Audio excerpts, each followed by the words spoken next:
Hey. Welcome back. Welcome back. Welcome What's back. happening? What's happening? What's happening? I'm going to get out the way very soon tonight because you have a great class coming up. Hope this class that Court is teaching, he's been preparing for 2 weeks. He was going to teach it last week, but we wanted to take a moment out to do Q&A. But I want to make some announcements, and I want to talk about some of the changes that are going to be coming up, and then I'm going to step down.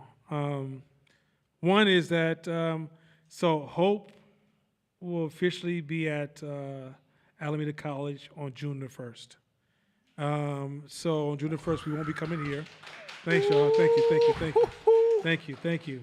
We're going to be in collaborations with Peralta College. The goal is to create a pilot program that maybe in the future will be duplicated throughout the junior college. We're going to build the program there first.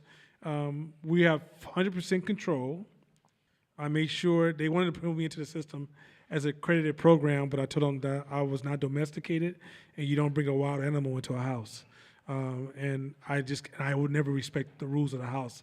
I would break down your refrigerator for no reason. And so the program is going to be totally. But what Peralta College was going to do is Alameda College is going to advertise our class to their 2,000 students to say, hey, this is something. They're also going to work on sending the professors and teachers through Hope, which is going to be really cool. So we're going to be over there. We're going to be working on the layout. It's going to be bumpy for a little while because we got to redesign everything for the new space. But we got the Wi-Fi, we got the spaces, we got the tables, we got the chairs. We're also going to open the class up for 1 month for invitations. So all the students and alumni are welcome to come. So everybody on the Facebook group that we have are welcome to come. If you want to invite somebody, you just have to clear it.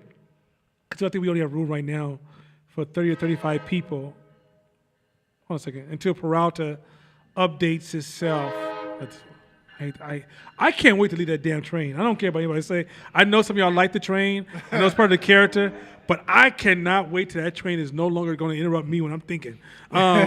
So, because it just be disrespectful sometimes. I made jokes with it for years and just got used to it, but I'm kind of over it now. But with the Project College, they still haven't made the Alameda County, California adjustment, so they still have some mask requirements. So there are a couple things. You don't have to wear a mask in class. It's optional if you're vaccinated. So when you do attend class, as long as you're vaccinated, masks are optional. Those who are not vaccinated, then you have to wear a mask if you decide to attend the physical class. There is this little silly, emotional-based checklisting you fill out every time you come to class that says that you haven't been exposed, you don't feel symptoms of HIV, of COVID. Hey, I've been telling jokes all day, and just the fear of COVID, like HIV is real, right? COVID and HIV are both real, but HIV is just like, I grew up during the HIV era. That was crazy to watch how many human beings it took off this earth, right? And the way the media has poorly handled communication around COVID, our brains don't know how to separate HIV from COVID almost. So they almost feel the same to us when they should be nowhere near the same, right? HIV is a much more serious issue than COVID by far, even though, and I'm not shitting on those who lost families, friends, and members, because to them it was serious. But, when you see 19-year-old healthy, six-pack people walking around terrified. It reminded me of when HIV first hit. I didn't want to go to public restrooms because communication was so bad. You didn't know if it was going to be on toilet seats. You didn't know where it was going to be. And it took years to remove that stigma. And it still sits. Matter of fact, in San Francisco, they would tell you they're still dealing with the stigma of a lot of the horrible news that came up about HIV. Well, COVID has a lot of stigma that is just growing. And so this document we're filling out, it relies upon people just to tell you, yeah, no. And then it turns green, and then you're allowed to come into the building. So, but it takes like less than 10 seconds to check, and it turns green, all right? It's it's a procedure of fear that makes no sense. But when people don't know how to deal with fear, you can see how their logical thinking breaks down. So those are the only 2 hurdles I have for arriving. Right now, we have a space for 35 people. It eventually will open up to 60-something people. So this next month, we're going to open up the class free for those who wish to have invites. And what we'll do to make it even easier for you is we'll place the class live on Facebook for 1 month. And that'll allow you to also share with friends who might be interested, who may wish to attend in the near future. If the demand becomes high enough, we have options for even larger spaces at the college that will accommodate the class. But the goal is to have, to shift it there because it's just better design. Also, I gotta get away from using the word class. I want people to know that when you join Hope, you're becoming part of something that should last for your whole career span, where you'll have people that you'll have relationships with that will also be your feedback circles who can give you that friction-based feedback that won't make you feel good, but that will actually enhance your performance. That's some of the goals, as well as we know that from research, an entrepreneur who's isolated is deteriorating at a higher rate because he or she are not receiving the proper feedback for growth. So your ego takes over and gives you this false sense of value that often distorts your journey. And so we really want to change the language from class, and we also are going to try to create. We're going to stay we're connected to enhancing learning and decision making and thinking. We're not going to move towards certificates and degree. I told them because they asked me, do I want to be part of that program? I told them absolutely not, because the purpose of somebody joining this class is to enhance their learning, not to receive a certificate to verify to somebody else that you went through the process so they can hire you. We're not doing that shit. We want it to be something where that you walk out of this class, and by the end of the year, when I check in with you with your finances or your growth or your business, all I hear about is that the class participated in the advancement of that, not you completed it, you read the material, but your life is the same. Then that means I absolutely fail you. And so in order for me to serve you properly, my service depends on my ability to support you in your growth. So that is our goal. We're keeping it the same. Nothing's going to change that. I'm going to be working with alumni in the class to enhance the course, to create more exercises that will work in-house as well as online. Exercises that will be in the class exercises and exercises you can do between classes. We still will be uploading podcasts. Hopefully you guys will listen to these podcasts I'm finding for you guys are freaking amazing. So, but we're gonna find different ways to enhance it. I know me and Court time is limited. I'm gonna eventually start figuring out ways to bring the alumni into training and teaching roles so they can be supportive, because I am committed that this class will always be driven by entrepreneurs, not by academic theory. And so if somebody's been an alumni of Hope for a certain amount of time, and we see them owning the information at a certain level contextually, then we will definitely look at asking them to step up and be a part of the program. And as the program grows and we build salaries around it, that's all going to be a part of it. The goal of it is to build an institution that's driving the growth of our community. And what's so cool about this is that, let me say this to all the other races of people that joined our group. This class has a language. We say it's a black course because, one, what motivates us is that black people are suffering at an enormous rate, and economically we're not showing up.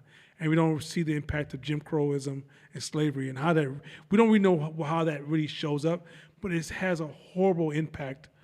I would almost say, if I had to just be real general without getting into all the complexity, because there's a lot of complexity around this, but if I just had to use something simple to kind of give you a seed to start your own research, when I listen to black cultures speak, and I hear and I watch our rhythms, and I pay attention to our thought patterns, we are functioning at a sub-level and we can't see it.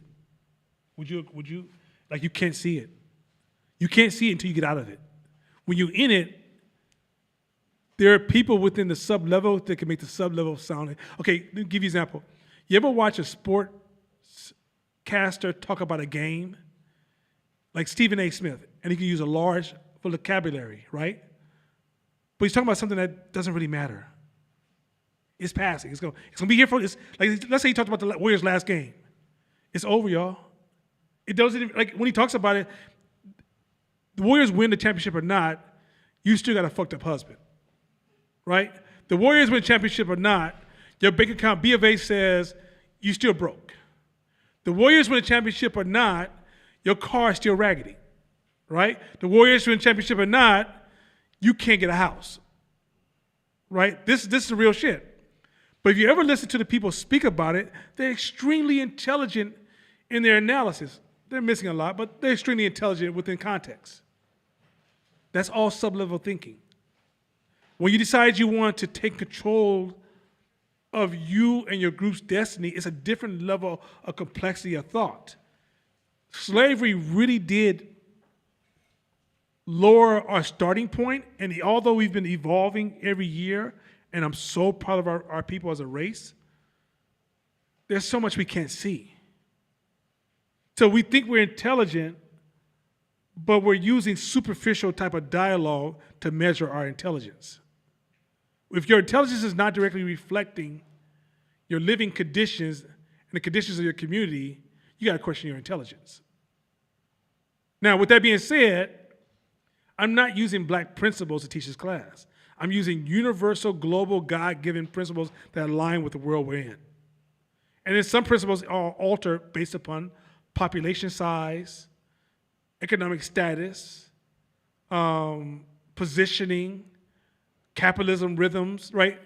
So that's where, and then third, the black community has always been, I think, the most diverse community in the world. Let's just keep that shit 100. We ain't never had a diversity conversation. Like, black folks have been cool with everybody, right? Now, we ain't cool with, if you ain't cool with us, we got a capital F you. And if you're cool with us, we ride with you, right? So that's why in this class we have, Latino, Asian Pacific just seems, I guess they're saying everybody of the Asian Pacific. Just that phrase, I gotta learn that. I gotta look into that a little bit more. Like, where are you going with this? But Asian Pacific community, that just feels weird to say that. I'm very uncomfortable saying that because I don't feel like I own that. We got some white folks in the class. We got one Jewish cat. Sorry, Josh, but we still ride with you. And part of growth is hope understands the problem, but we also got to educate you towards the possibilities. And educating you towards the possibilities, you got to start to see the in-between value that's invisible to you because you're too caught up in fairness or social justice. When you get caught up in social justice, it blinds you to possibilities. You start seeing these extreme differences, and you don't see all the possibilities in the middle. You also don't see up and coming, because you get framing like, oh, black people are this, white people are this, Latino people are this, Asian people are this. And you don't see all the possibilities and greatness that flourish in between that, which is most people, right? Most of our ideas represent the minorities of everything. So, yes, we have a strong Latino backing, strong white male backing, white female backing, strong black backing. And where this becomes a black course is how we're going to talk and some of the stories we're going to tell. But the principles we're going to use is relevant to any type of racial background. The race becomes a superficial measurement for these tools. And I say that because I am not a person who embraces multiculturalism for the sake of multiculturalism. I embrace good people. I am pro-black. I'm committed to, look, I really feel like I'm pro-black today, huh? But I'm committed to a super pro-black agenda. But I also recognize that in order for us to get where we need to go to, we're gonna have to embrace a different level of diversity. Not the diversity is, I don't like the word diversity because now it's become hijacked into some shit I don't even agree with, right? And so when we go to Alameda, I expect the class to become a little bit more diverse. But it's still gonna be a black focused class. As long as court talking, because Court is probably the blackest dude I know. This class don't sound black as hell. There's nothing we can do about that, right? But the principles we pull from, unfortunately, we don't read too many black books. Unfortunately, when we're in business, the black books failed me because they were kind of coming from a space of trying to pull the people out the mud, which I love them for that, right? I think too much of the current movement is focused on getting white people to accept us as opposed to let's go get our kids out the hood. Let's go save our babies, right? And let's build an infrastructure to protect our children. But before we can even get to the groundwork, you got to work on yourself. And I think that's universal. Strategies are universal. In July, we're going to jump into mathematical thinking. That's universal. So we're going to get into a lot of universal stuff that you just can't make it racial. Now, what you do with it is when it gets pro-black. What you do with it becomes pro-Latino. What you do with it becomes pro-Asian Pacific. I won't say Asian Pacific. Take the Pacific off. Yeah. It's because first of all, Asian culture is so damn large, and if you go into even early definition, Latinos are really Asian descendants. Right? They say it's only 3 races: Caucasian, African, and Asian, and then they broke off through migration. Right? So when you say Asian specific, you can really call the indigenous people of this country Asian community. Right? So that's what I'm saying when I say it. I don't know. The Asian community is such a large world. I mean, they're huge. I think the Asians pipeline, was it 4 billion? It's huge. So that's like you saying, yeah, Africans, and you're like, the United States fits into Africa. So that feels weird to say that, right? Because Ethiopian, like a Nigerian older woman, by the way, the best saleswoman in the world is a Nigerian older woman. If y'all want to see amazing salespeople, just go if you ever meet an older Nigerian woman, watch her push herself onto somebody and take notes. That's the baddest saleswoman in the world. They don't know how no sounds to their ear. They get what they came for, and then somehow you're going to want to give them a hug, even though they whooped on you. I don't know how they do that, but the Nigerian woman is the baddest saleswoman in the world. But anyway, but you know what I'm saying? So you can't, the diversity and complexity of the world, I hate using these big general terms, and I think it's because I serve the community so much, I realize the world really ain't just these simple labels, right? Those labels blind us to all the possibilities that really exist in the market. And when I finish training you guys, you'll see where I'm going with this, because when you decide you want to serve a product to the market, you're going to find so many different versions of different groups that if you just focus on Latinos, you'll miss, this particular Latinos, they do this. This particular Latinos do that. And there are multi-billion-dollar markets that are in these slots that you can't see because you've seen them all as one, right? And so if you don't learn to see the complexity of the world around you, you won't know how to serve the complexities around you. You won't know how to build that partnership of people around you because you're too busy trying to put labels on people and then shrink their definition. And so in business, you got to learn to say, I don't know. Like that. I put out a podcast, and the guy said, when you meet somebody, the first step is start the conversation of, I don't know who you are, and be curious. Once you put a label and assume, you're taking a loss in business. Because your assumptions, then what you're negotiating with is not the person in front of you, you're negotiating with yourself. And often you leave there with just yourself. And so part of you really showing up for somebody is maybe to see in front of you. Even if a person comes to see you off, like, man, what the fuck's your name, bro? I'm here to buy your shit, right? You might be like, whoa, that's too much for me, right? You'd be like, hey, man, why you talk like that? You're like, shit, I'm from New York, man, where I come from, man. Cash Rob. And then you find out later on, he's about to spend $500,000 with you.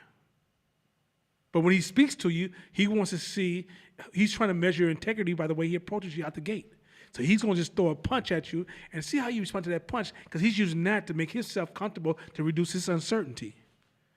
But if you're in your world, you go into, I'm offended. He don't know who I am. This is why black men be acting like Kevin Samuels. I don't get all this shit. Fuck all that. You know what, sir? You can leave my office and just send $500,000 out your door. And the cold part, you'll never see him again. He just does that first punch, tests the market, he moves out the way, his team handles the job, and he becomes one of your best clients of all time. I promise you, that's how the real world works. It's not, everybody that comes to that door won't be like, hi, I'm here to see you. I'm practice yoga. I'm mindful. I see you. You see me. How can we exchange resources? Are you fucking serious? Right? And so once you realize the world is complex and and different people are shown to their personal fears differently and the personal discomforts differently, you realize you have to prepare to discover, not to label, but your outcome is your racial responsibility. Every race, every gender, every group, every label has to honor a social contract and a social investment. We are here because people before us invested, and it's our responsibility to invest for the babies that are coming after us. And what makes other human beings respect other human beings who invest, Court is an investor. I'm an investor, right? There's some people in this room, Yapasua is an investor. I know the name is long, but trust me, it's an investor. But there's people who are investors. What makes an investor not respect you is they see you not investing. They see you just taking from the world but not giving back in any kind of way. They don't have the same respect for you. So then you say, oh, hey, Court, how come you don't see me? Because you don't do nothing for nobody besides yourself. This is kind of real shit that just doesn't fit. So anyway, pick up the book. There's a book called Factfulness by Hans. I'll get that name in a minute. Somebody look that name up, put it in a group, or send out to everybody. But there's a book called Factfulness. We're going to ease into it at the end of June and start off in July, going hard in it. July, we're going to start with Factfulness, and the first book in the, I get it out to you guys. There's going to be another book we're going to use called Mental Models by Shane Parrish, and we're going to be in book 1, right? I think it's around mathematics. We're going to start introducing how to think through math, how to make decisions through math, how to see the world through numbers. And it's not going to be, you don't need a math degree to take this part of the class. It's going to just improve your logic so you can start analyzing the world differently. COVID did some horrible stuff to you, and you have no idea. And once we show you how to think through math, logistics, statistics, once you learn how to see the world differently, then you'll be able to make everyday decisions way, way better, and you'll get outside of your head. And so the main book we're going to be teaching from is Factfulness. The book you want to complete in your reading is Factfulness. The other book is going to become like a Bible where you always reference to the book. It's going to be full of just mental models that you're going to use for the rest of your life. That's going to take a long time to master, but you're going to find it the most. Once you learn these models that you're going to be introduced to, you're going to see them everywhere around you, but you're going to hear them differently than you've ever heard them before. And when you hear them differently, you're going to hear what you didn't hear all this time, even though you've been listening to all the news and and all the videos and I just had to I'm in all the video. But anyway, so you're going to hear them extremely different. The world's going to hear sounds you never heard before. When you read books, if you go back and listen to an old podcast, you're going to be like, I don't even remember him saying this, right? So we're going to introduce these mental models. Court has already started giving a soft introduction to them, but we're going to dive deep into them. We're going to have exercises around some of them. I'm going to be working with Cassandra on some structure around some of those exercises. So just get ready for everything. So with that being said, I get some of this information to Tennille so she can send out to everybody via email. And with that being said, there's no mural because it was my fault I didn't get a chance to get to Shakina because I was too busy negotiating the new space and all the details. But I'm going to work with Shakina, and so you can look for a mural coming back within the next 2 weeks. Is 2 weeks too short, or I should say the first of next month? First of next month. Let's say first of next month. So first of next month, you can look at mural being back a part of the class. We're also, I plan on having a live mural board in class. So while you're in class, you can see the voting and the engagement of mural. We may have, we can have multiple live boards going at the same time in class. So it's going to be an opportunity to really make the class really fruitful and fun. So that being said, I'm excited about this move, excited about the growth, excited about the expansion, excited about the impact we plan on having, excited that I'm sharing this with my brothers and sisters that are helping me make the best decisions to be hella tight about this. Court, man, I'm excited. I can't wait till the world get a chance. Court to me is like the hip hop of teaching. Right? Like he's real as hell for the streets. I was telling somebody about him the other day. I was like, Court is hella impressive to me because he's real. Like if you go to a basketball court at Mosswood and play basketball, the real dudes out there. When I say real dudes, I'm talking about those ground level soldiers. when you talk to them, you'll see Court. You know, like if you know Court, you'll see them. It's the same kind of animal, right? You're like, yeah, I know that animal. But where Court doesn't fit, he then pulls down the brain of a scholar. So you have the scholar meets Rough Rider, right? And this shit is like the dopest shit in the world to me. I don't know about y'all.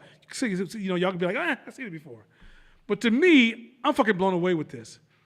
Because what it does is it tells everybody in the audience, I don't know what your hang-up is, but if he can do it, you don't get any excuses. He strips your excuse away. He's saying, yo, I could have been a dude that could have been a stick-up kid 20 years ago and felt nothing about it. And I've evolved my life to the point that I'm running a company with employees, moving products, competing with big dogs, teaching this class, reading scholarly information, having deep intellectual debates with me behind the scenes. If he could do that shit, he's a living example that you don't get the excuse. You don't get to walk away.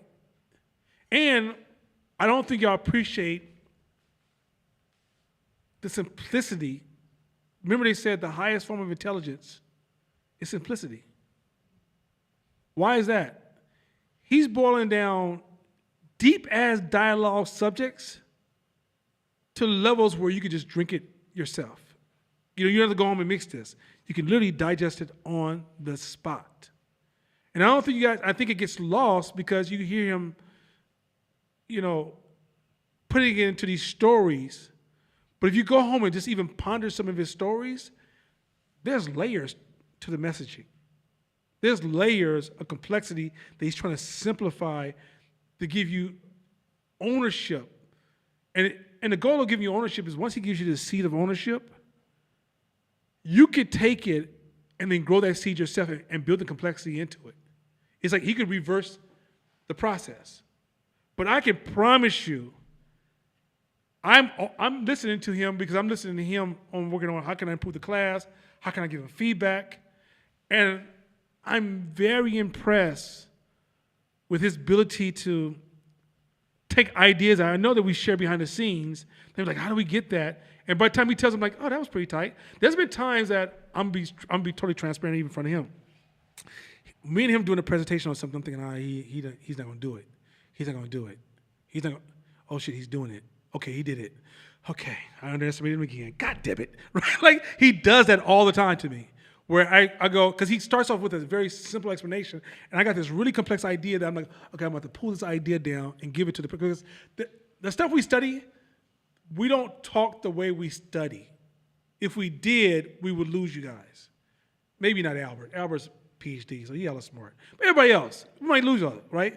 Because it starts to sound like we're talking to other academics. And to me, that sucks because then if you can't use it, it's not valuable. Court makes you own it. I don't think you guys can see that, because you guys don't get a chance to see what he's reading on the back end. Like if you ever read, if you want to test it, he's currently in Nassim Taleb's circle of books, and I think he's in Anti-Fragility is one you're in there right now, right? He's in Anti-Fragility. He's hyped up. He acts like he's one of the Warriors going to the playoffs. Every time I talk to him, he's like, man, this shit's amazing, because he gets it. It's already aligned with the work he's doing. I challenge you, if you want to see the translation difference between what he's reading and how he's speaking, if you got a couple extra dollars, if y'all not a hella cheap and into that scarcity shit, some of y'all might be really fucked up in that space. But for the rest of y'all who can think beyond scarcity, go get that book, Anti-Fragility, or even read the sample, and then go, oh shit. See the gap that he's covering between how he's taking it in and how he's translating it. And then you'll see why I'm taking an extra 5 minutes to say, yo, I hella appreciate this dude. Because he really simplifies complexity that makes it where you can own it for yourself, and then you become the symbol of complexity. Because eventually you have to embrace complexity. You cannot pride yourself on simplicity, because simplicity will betray you and will blind you. You have to own complexity at some point. You can't run towards information that makes you feel good. You got to run towards information that makes you think hard, right? Because without friction, there's no mental development, right? but he's giving you a gift to get you inspired to own the complexity for yourself. So with that being said, I'm gonna step out the way. I'm excited about class. Let's enjoy this. And that's it. See y'all later. Thank you, brother.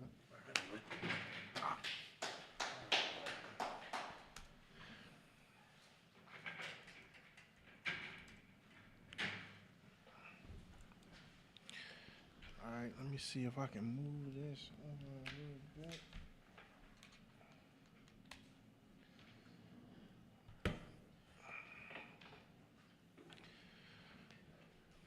What's up, y'all? What's happening? All right, let's get to it. We're going to talk about a few things. Some of it's going to be what we've discussed earlier, but I want to reiterate some things based on just feedback and try to drive some points home. We read the book Ego is Enemy, right? But I need you guys to understand even further that ego is the reason why a lot of our businesses are dead. Ego is the reason why a lot of our businesses are dead. I was talking to a bunch of brothers the other day who were say budding entrepreneurs, and it was a purveying thought amongst them about what if I got this business idea and somebody steals it. And it was like, when one brother said it, it was like, yeah, because the ego will tell you that I have this amazing idea, and if I put it out into the world, it's so dope that somebody's going to steal it. The truth is, nobody gives a fuck about your idea. And every market pretty much is a diluted market. So you show your value by what you do, your differences, how you engage the market, the long game you play, all those things in addition to the idea. The idea in truth form is the lowest part of a business concept. So say there's 10 things that make up a good business. The idea, the actual idea is probably number 9 or 10. The ego tells you it's number 1. A lot of us are haven't got off the ground in our businesses because of our ego. So wrap your head around that.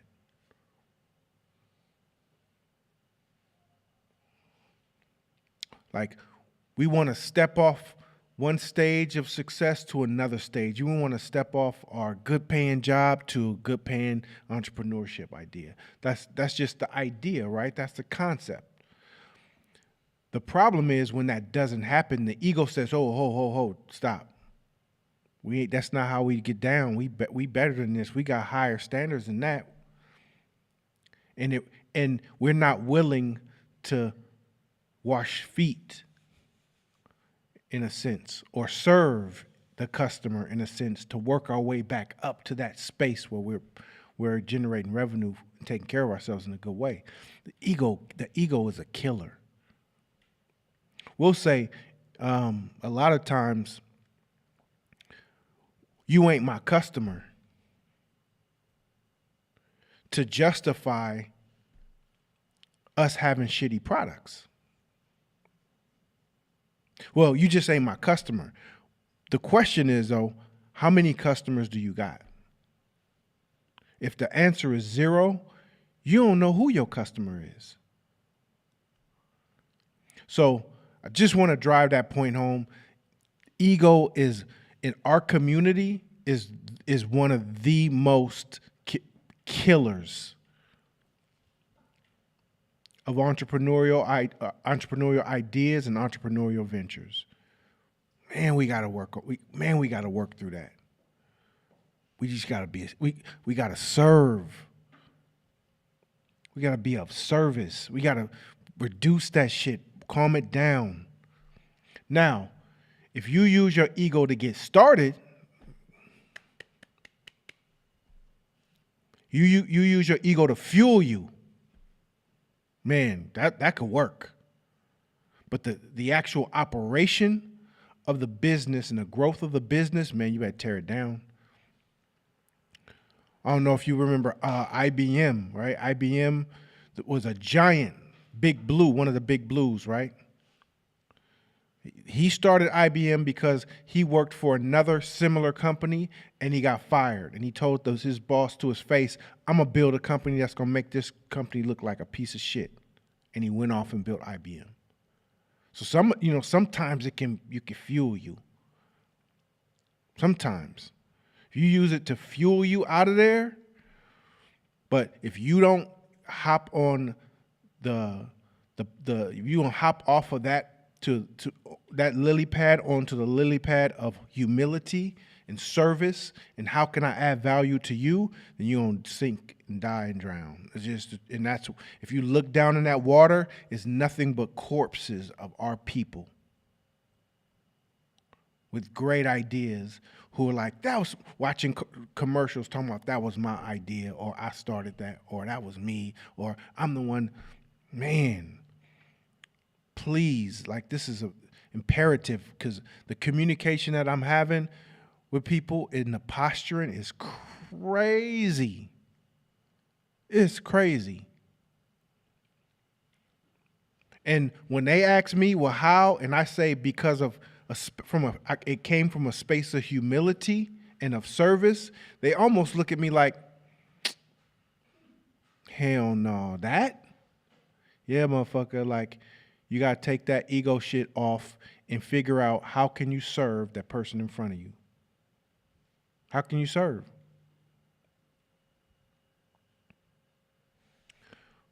Next slide. Now, this is a hard truth. Getting rich is easy. Getting rich is easy. You know what prevents us from getting rich? Ego.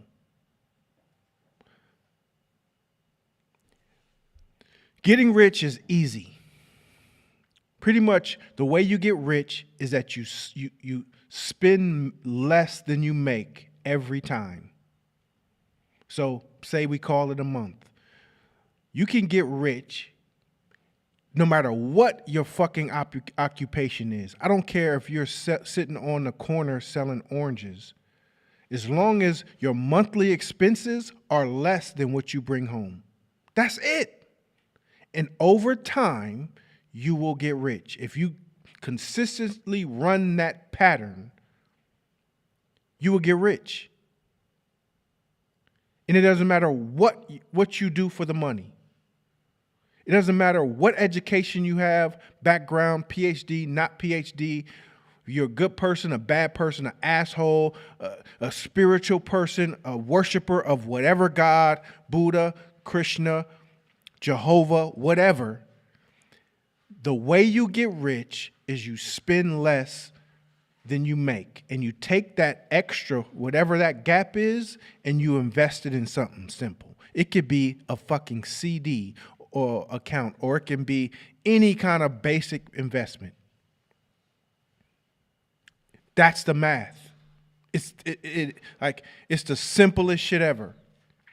I'll give you an example. Say you make $35K a year. That's you're damn near starving, right, in the Bay Area.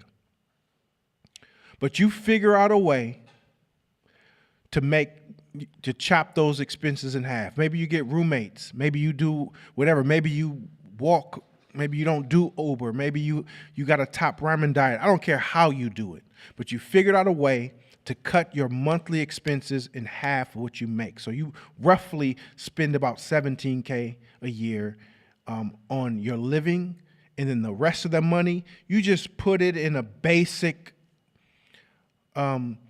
IRA, stock, whatever, that nets you 10%. 10%. And you just don't touch it. And you make $35K a year. You know, in 17 years, you'll be a millionaire. How many of you guys have been in a workplace for more than 17 years? How many of y'all make more than 35K? That's a year. How many make 50, 100, 125, 150? And nobody got $1 million in their bank account? Ain't that some crazy shit? It's because, and if you follow this, when I worked at Intel, I thought I was raw because, I had worked my way up and I'm in the engineering department and we would get to sit at the big table, at lunchtime with all the other engineers and chop it up and blah, blah, blah. And there was this custodian who was disabled, mentally disabled. He had, he talked mentally disabled. No, very few people talked to him, but I did because that was the homie, right?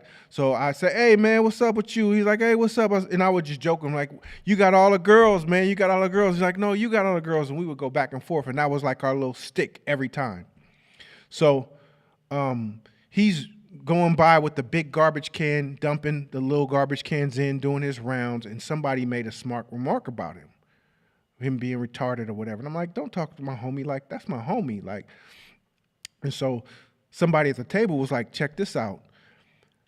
That dude lives with his sister. I know his sister. His sister told me that he's an Intel employee. Intel employee, you get to take 10% of your check and buy Intel stock. So he's like, he's done the 10% every check for the last 15 years. And the stock split like 6 times. So he's a multi-millionaire. So all that shit you talking, he got more money than everybody at this table. Because he didn't touch it. Our ego tells us we got all these bright ideas for this, we're going to make this move, we're going to make that move. We make these emotional buying decisions. We like, oh, I'm not going to do the 10% now because I got this better move. Our expenses and our what we make is right here, so we barely making it every month because we so smart. We got these so smart ideas, and 15 years, 18 years later, we still doing the same shit. Meanwhile, mentally disabled, slow homie is a multi-millionaire because he's following the same pattern. It's easy to get rich. That's why it's easy. But why is it so fucking hard then? Our ego. We think we know everything. We don't follow the script. We got to follow the whims of whatever market, whatever new pairs of shoes come out, whatever new outfits come out, the new trends, the new this. I need to go to Cancun. I got to buy this. I need to do this. I need to do that. And then none of that shit makes you happy. And then the new trend happens and you never on top of the cool. But your dream of being a millionaire or super successful has been in our face this whole time. We pass up the little 10% micro investment opportunities and the rhythms because we think we're going to make it big. We're going to hit a big lick. We waiting for somebody to write a $1 million check. Not realizing that the 400s and the 200s and the 600s and the thousands over time consistently and being consistent adds up to that. Plus, with compound interest. So the reason why your $17K a year in 18 years becomes $1 million is not because it adds up to $1 million. It's because of compound interest. The magic of compound interest. Now, I talked about it last week. Compound interest is magical. It's magical.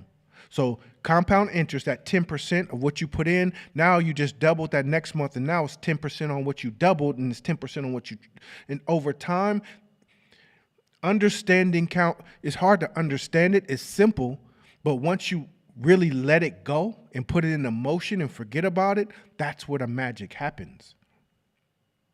If we have more money at the end of the month, we're cash rich. So I don't know if you guys know, if you've ever mentally compartmentalized it, is that you have poverty, meaning whatever you bring in financially at the end of every month cannot cover your monthly expenses, your living. So you have to require assistance from some other form. The government, parents, whatever. Some of y'all got sugar daddies. I'm not judging you, but you need to offset whatever your loss is to meet your expenses. That's poverty. That's poverty. Above poverty is survival. That means at the end of every month, you survived. Your month was $5,000 a month, and you $5,000 a month. You made it. You netted zero, but you made it. All your bills are paid. You got food, gas, everything straight. But you netted nothing, but you survived. Then there's anything above survival, you're rich. If you make $1 over, you're rich. If you make $1 under, you're poor. If you make $1 over, now you're rich. So then after rich is wealth. Is being wealthy. Riches mean, yes, I make more than I have, and maybe you make lots more every month. Maybe you're storing your money and saving your money in a way that you want to see down the line. You want to set yourself up for success. But wealth means you ain't got to work another day in your life, and your lifestyle doesn't have to change. That's wealth. So understand there's layers to the shit. Most of us as black folks, we have celebrated survival. And that's it. We've just said, man, I made it. I watched our parents survive. We thought they were superheroes because they made something out of nothing. And it's beautiful. It's great. So if we have immigrant parents who came over, the fucking amazing shit that they did to come over here with nothing, not even know the language, and figure out a way to create a lifestyle, an educational system, and build a household for them and their family. And it was amazing. But so then we're institutionalized, there's that Nana word again, that survival is the goal. Just to survive. We good. If you can survive throughout your life, you're good. But it's no way that we can build, create, advance as a community based just on survival. You're exhausted. You're tired. The end of every month, shit. And there's nothing to show for it. So the idea is to continue to move up that ladder. Continue to move up. And it's simple. It's simple.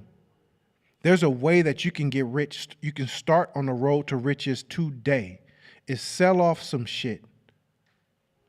Reduce your expenses. Cut some shit off. Throw some shit away. Downsize.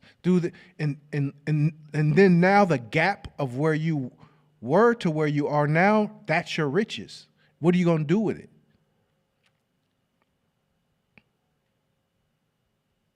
So I want you to understand that concept. As an entrepreneur, as a business person, the goal for your business is at a certain point in your business model, you want to start making profit. You want to be a profitable company. Now, there's different business models. Some business models aren't profitable for a while until this happens or X happens. But the goal as a business is to get profitable and take those profits and you can invest it back into your company and keep investing it back into your company so your company grows. So then at a certain point, you can diversify a little bit. But there's understand the levels. Once you understand, damn, okay, this is where I am, is survival. You could be one sickness away from a crash and burn. A lot of times, survival people look down on and talk shit to poor people and homeless people. And you one paycheck away from being just like them. One. Now, 2020 homeless people, some of them ain't even drug addicts, dope fiends, alcoholics, nothing. I see them walking around the area of my office. They regular people. So understand that. Understand that.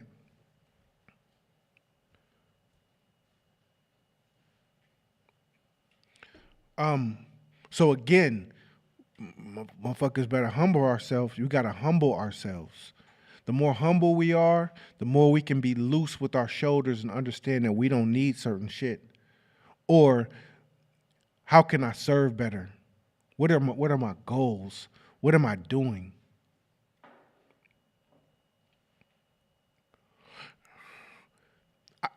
Some great multi-million-dollar ideas can come from a space of humility and service. You ever, I don't know, a long time ago, did you ever go to diapers.com? So there was, back in the early .com days, there was a company, 1-800-diapers.com.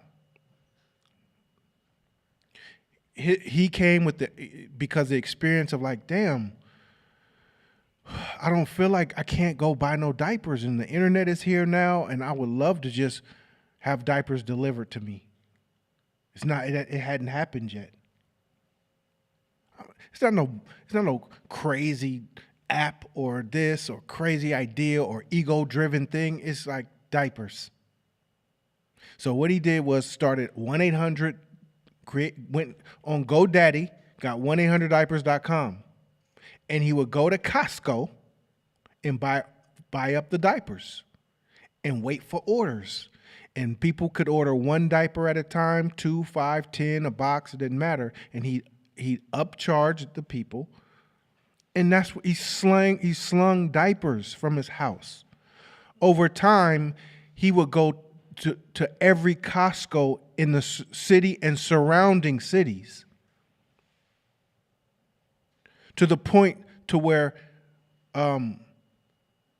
Procter and Gamble hit him with the stop fucking with my diapers at Costco. And he said, well, I'll stop if you give me a contract. And he did.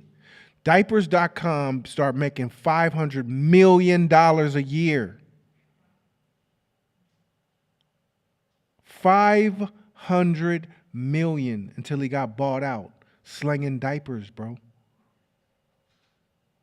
You don't gotta have a flyest. That's that rapper shit. Rapper and music. Like you can solve a problem. You can solve a problem. And you there. Humility allows you to do that. Being of service allows you to do that. Kings and queens and my queen and my king and all that shit, you will never come down off your fake throne to do no shit like that. That fucked me up myself. You can't come off your fake throne to humble yourself enough to say, ooh, there's nobody doing diapers. Understand that. Change. So, talking a little bit about change. Talked about it last week, and I was getting some questions about it during the week. Change, to me, if I can say one of my longest studies in life it's been how to change. How do I change? I've studied change probably harder than I studied anything else in my life because of my surroundings and seeing the road and path that I was born in and deciding not to want to do that and trying to figure out how the fuck can I change? Is it possible to change? Are we just born into this shit? Are we born that way? And so that's really what people do when they go to therapy. They're seeking change. I have this behavior, this feeling, this thought these associations, this behavior that I can't solve on my own. So I'm willing to pay you because you have the degree and the experience to get inside my mind and help me change. So there's all forms of therapy, all types of therapy, because there's a school of thought, there's a world that specializes in helping people change. That's what they call therapists, psychologists. So what happens? Like, the question is, I got the question like, how do I change? I have these bad habits. How do I change? It's a tough question. And the answer is, if you have therapists and you go to therapy, go. Therapists are good. They can help you. I've done therapy. Certain things that I've worked on that I just couldn't get past certain hurdles. Yes, I got therapy. I think I'm raw too at changing. And this one is just like a fucking mountain. Help me. But all change happens with leverage. I think some of the easiest questions that you have to ask yourself is, do you really want to change? And you'll be surprised at your answer. A lot of it might be, you know what, I enjoy this behavior. There's hella pros to me doing this. On the surface, I say I want to change, but if I really am honest with myself, I don't really want to change.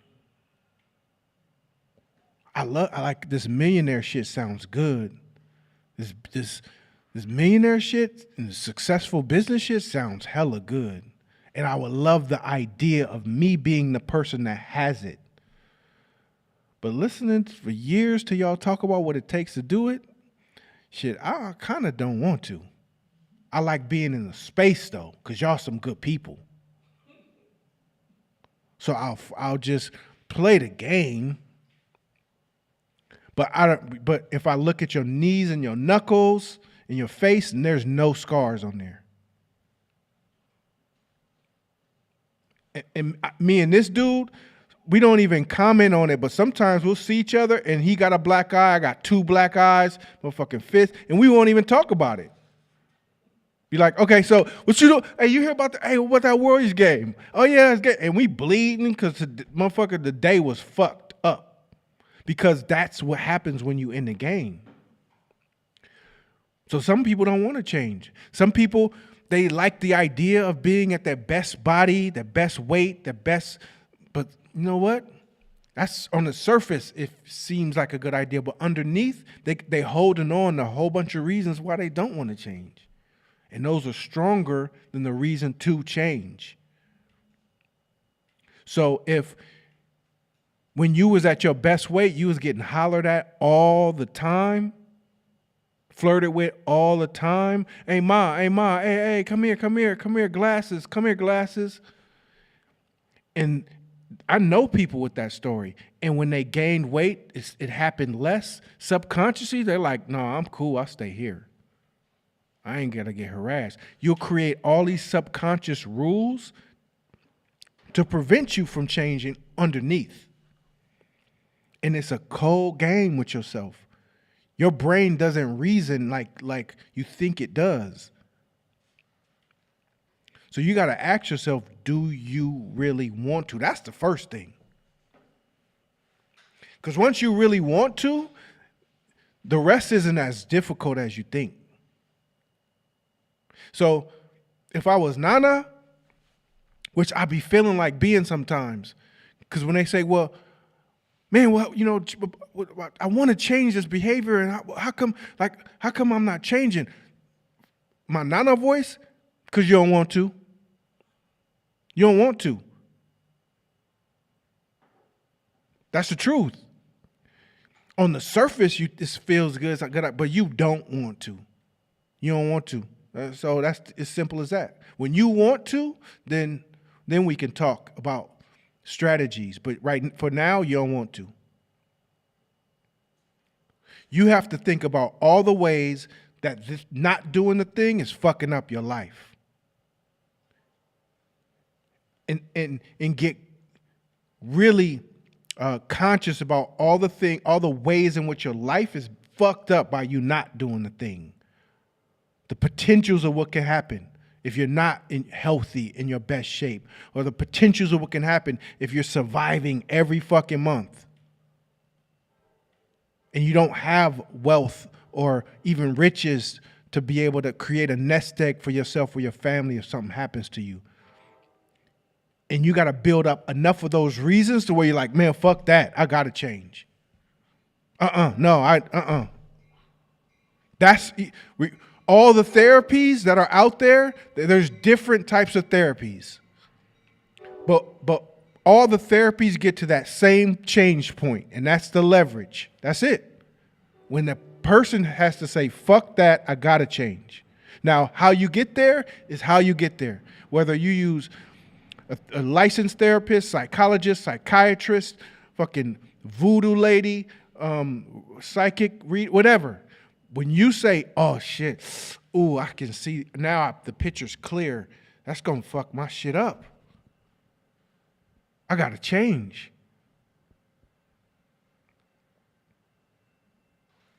That's when change happens. And you hope that it happens psychologically and not physically. That's when it sucks.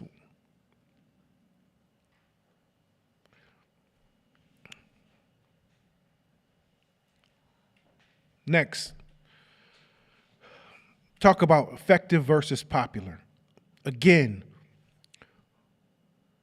we talking wealth and riches and success. A lot of times what's popular and what's effective are two different things. Two different things. They're completely different. And the effective road sometimes gets ignored because it works. Or it's popular for a second, and then a new wave happens and the crowd moves to the new wave, and they leave the effective way because of the popular way. Think about it. When Kareem Abdul-Jabbar invented the skyhook, that shit was something of beauty. If you've never seen it, you never know anything about it, just go watch videos of Kareem Abdul-Jabbar, who pretty much invented this skyhook. And it's the reason why it was such an effective, untouchable move for a big man is because when you move your shoulders away from the body of your defender, they can't cross you to touch the ball. And then when you put your arm up to as high as it can go, it's no way anybody can defend it in a flick of the wrist. And Kareem Abdul-Jabbar was one of the best centers in the NBA and went on to win championships because of that. Why the fuck don't we see big men doing it now in the NBA? Because cooler looking shit came. Cooler looking shit came. So a new wave of moves came that looked cooler. So everybody jumped on that hype. In the next generation, everybody jumped on that hype and that hype. So next thing you know, the popularity of something seems like it's mostly effective when that skyhook is just sitting there. Like, you idiots. I show 30 points a game. Show 28 points a game. Show 20 points a game. And nobody wants to be the person out there looking like an 80s throwback doing a skyhook. But it's the most effective thing you can do. And in business, it's the same. In life, it's the same. Don't move on shit because it's popular. Move because it works. Period. So then if somebody's coming at you with some this is the new wave. This is Forex. This is Bitcoin. This is that. And you just jumping on every fucking new hype because you see a whole bunch of people posting on it, you're going to be a rag doll versus this is what's working for me. And as long as it's working and I'm improving and progressing with it, I'm going to use it. Not even that. Sometimes you don't look at things, but look at it from a space of effectiveness. Does it work? Period. Does it work? And not only does it work for me? When I started meditating in 2003, like I used to say, I damn near was like a witch to people because it hadn't entered the world of popularity yet. So I was demonized to people. I don't give a fuck. Meditation has changed my life, and I'm going to keep doing it, and you can kiss my ass. I don't care what you think. My anger level has dropped. My clarity has went up. Healing is so much in many elements that were in meditation that I learned. I don't care what my mama told me that the demons was like. I don't give a fuck, Mom. Sorry, I'm meditating every day. Something that Asian culture has been doing for thousands of years, and the Westerners were so smart with their science that because they couldn't see it, touch it, or feel it, then it was bullshit. Well, good luck, because it works for me.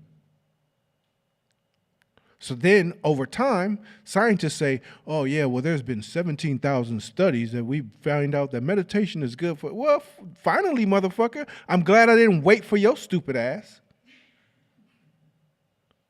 Period. Because it was effective. So in business and in life, the world is changing. TV shows, what's being pumped in, political, Democrat, Republican, you're getting fed so much information and misinformation.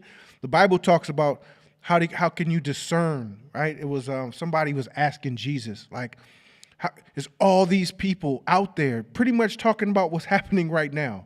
There's all these people out here talking about the truth, the Messiah, this. How do you determine the good from the bad, the false from the truthful?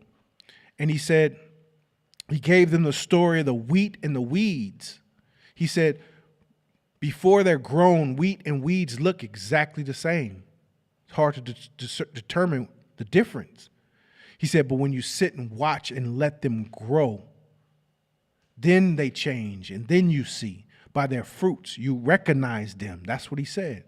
So stop listening to motherfuckers who are just talking about what they can do. They could be weeds. Wait and see what they do. How much did you make? Over what period of time? How effective were you? Not how great does it sound. We're getting consumed by the weeds a lot. And then you choked and standing and somebody next to you waited and see, okay, oh, it worked. Okay, it worked for you. Not a quick lick work, but it worked long game. You used the process. You played chess, and that chess move worked for you. And this is a part of your system. Okay, cool. So it's by the fruits. You wait. It's the fruits. That's what I mean by effective versus popular. It's so many skyhooks out there in the game right now because things are moving so fast, so fast, so fast. And everybody's coming up with new ideas and so much, and this new technology, and this skyhook sitting there all over the place in business and in life. You keto today, you this one next week. Okay, there's nothing wrong with those diets, but if it works for you, that's when you use it.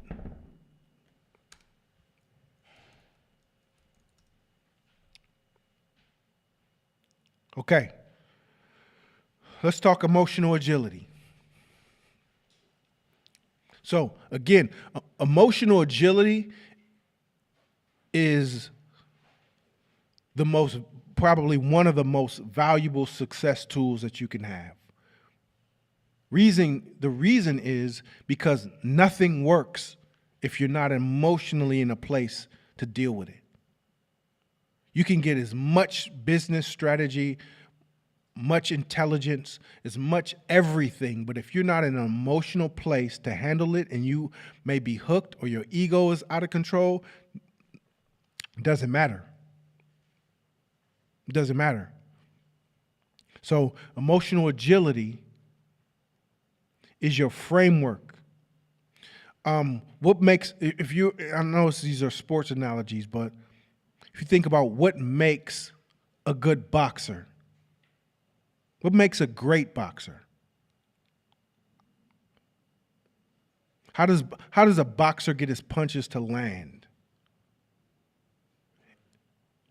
You said train?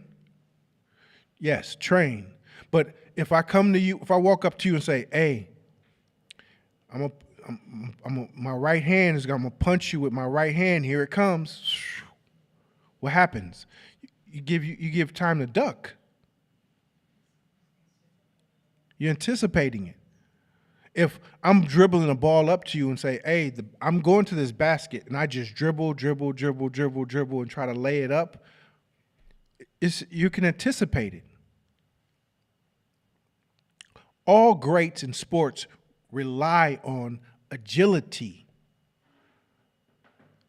Agility, meaning you make moves based on the moves of your opponent. So I play off of you. If you guard me left, I'm going to go right. If you guard me right, I'm going to go left. If you jump to the left, I'm going to go right. That's called agility. In every sport. However you guard me, I'm doing what the defense gives me. So that means I have to train my ass off all different types of combinations of moves so that I can play off of what you give me. It's agility. In boxing, I have to try all these combinations and counters and counter counters and double counters and because hopefully my muscle memory is tight enough that when you do one of the moves that I anticipate, I got to counter for it. That's agility. It's not just swinging right and swinging left. You see what I'm saying? Tennis, soccer. Soccer is you're manipulating and faking your opponent out to get to the goal. It's not just kicking the ball to the goal. The excitement of the game comes from the agility of the players. The excitement of an entrepreneur comes from your agility, your ability to be able to pivot and move and make decisions and come off of the moves and counter. And as a parent, as a friend, as a human, your value is greatly depending on your ability to be agile. So the rigidity that we grew up with in these rule books that we have, that's what fucks us up. So let's talk about the first slide. Getting hooked. Who wants to read? Oh, yeah, there you go, Shabisha. Thank you. Captain Hook. Being hooked bypasses logic by using the ego to justify an emotion based on a story from a small sliver of your bullshit perspective. You got me fucked up. I'll beat your ass right now. Hooked. You got me fucked up. Whenever a black person says that, it's over. It's over. You hooked. Now, the opportunity that you have that was before you, you've completely chose one path, and that path is the basic bullshit-ass path that a lot of us pick, and we leave ourselves with no options.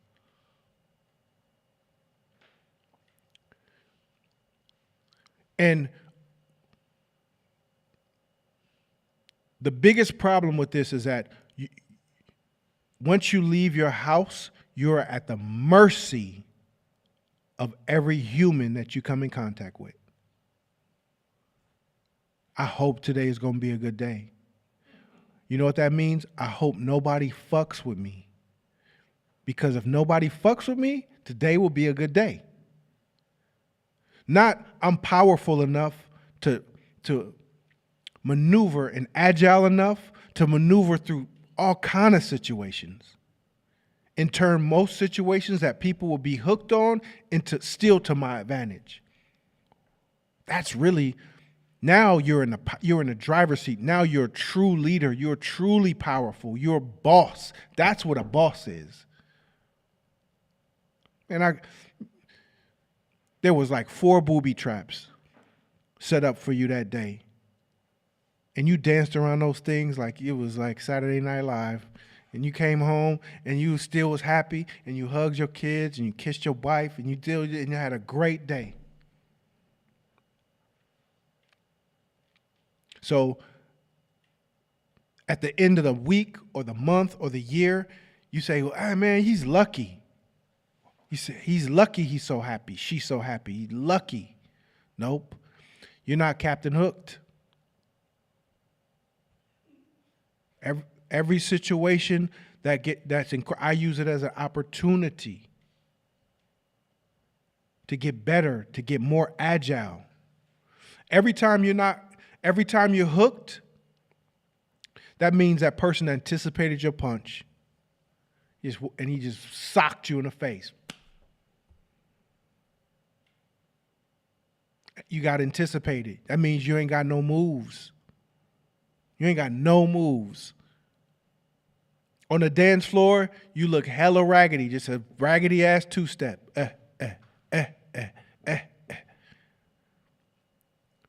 What makes somebody a great dancer? Agility. What makes somebody a great chef? Agility. Agility is the sauce. Agility is a sauce. So that's what we should all be working on, is our agility. So the main key is the emotional one. Next slide. Your truth is not the truth. It never is. So understanding that person got you fucked up, you might have them fucked up. Because your small sliver, based on the assumption you made when that person said something. Man, you people, what you mean by you people? He could have meant you Oakland people, you Bay Area people, you California people, you black people, you women, you men, whatever field of business that you're in. You corporate people, you entrepreneurs, but whatever definition, assumptions you made in that moment was your sliver of truth.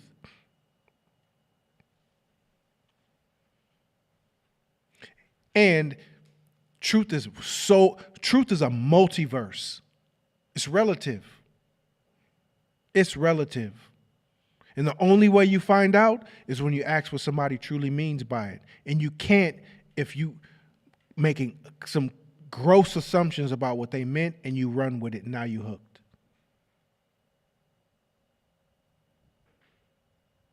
And that's how miscommunications in relationships happen all the time, and friendships happen all the time. You ever hear stories about bitter enemies who've been enemies for so long and they get together and finally talk and it was a misunderstanding? What? So that means you lost friendship for 2 decades over a misunderstanding of truth. That's what the misunderstanding of truth.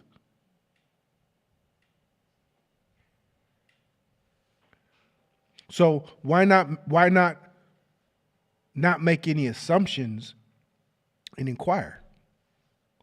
And inquire in a benefit of the doubt kind of way. So the difference of that is, what the fuck you say by that? What you mean by that? Versus how he said it earlier. I'm still working on it. Wait, what you mean by that? It's 2 different energies. The first one still has assumptions mixed in with it. It still has you got me fucked up mixed in with it. The other one is completely curious. I know you didn't mean what I think you mean, so I'm not even gonna trip on that. I know you're a good person, so give me some more insight. What you mean? What you mean by that? That way you can get clear. So, understanding that your truth, what we think our truth is not the truth. Never is. It never is. That truth that you hold is just yours. You own it. Just remember that. This is my truth. As long as you remember that, then now you can have compassion for others. Because now truth is diversified amongst all people. This is just this is my truth. What's your truth? When me and my ex-wife were getting divorced, right before we were getting divorced, right? We're arguing about our stories, right? And I'm like, I'm right because of all these things that you did wrong that made this a fucked up marriage. That's my truth. And it's the truth. I experienced it. I was there. And when she gave me her list of shit, I was appalled. I was appalled. Just as appalled as she was. But they were both truths. They were ours. And we rolled with it. I'll never forgive. Until you give me an apology for that shit, I will never forgive you. And probably vice versa. Not realizing that those are just our little truths. And it's hard when your emotions are so tied in and so strong and deeply embedded with feelings and hurt and pain and all this shit. Still being able to take a deep breath and laugh at your truth. Oh, that's just my truth. That's just what I made up in my head. No way, that's not really the truth. Next slide. The voices in your head do not have an off switch. Most of the time, we allow our mind to form opinions, evaluations, comparisons, and worries.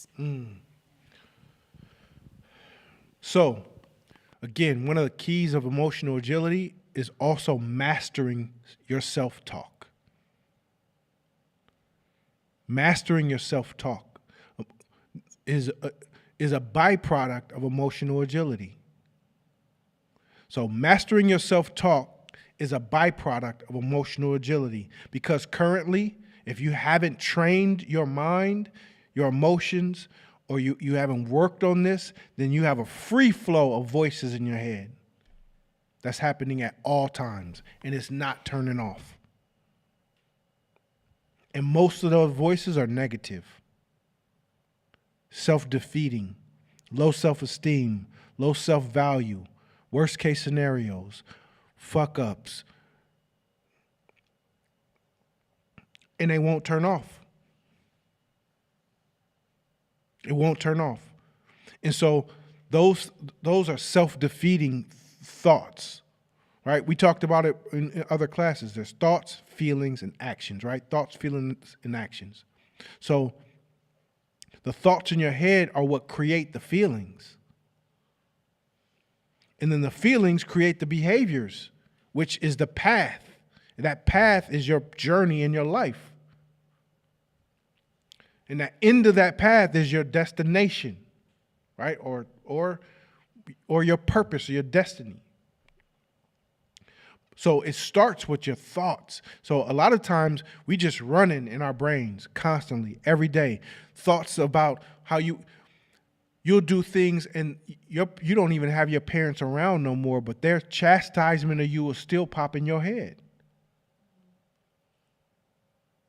So the emotionally agile person now has a way to evaluate and come back to those thoughts. You can't turn those thoughts off. Even with meditation. It's not like meditation says you'll have zero thoughts. No, is you have focus, which quiets the thoughts because you're focusing on something. Single point focus in your head. So when it comes to these,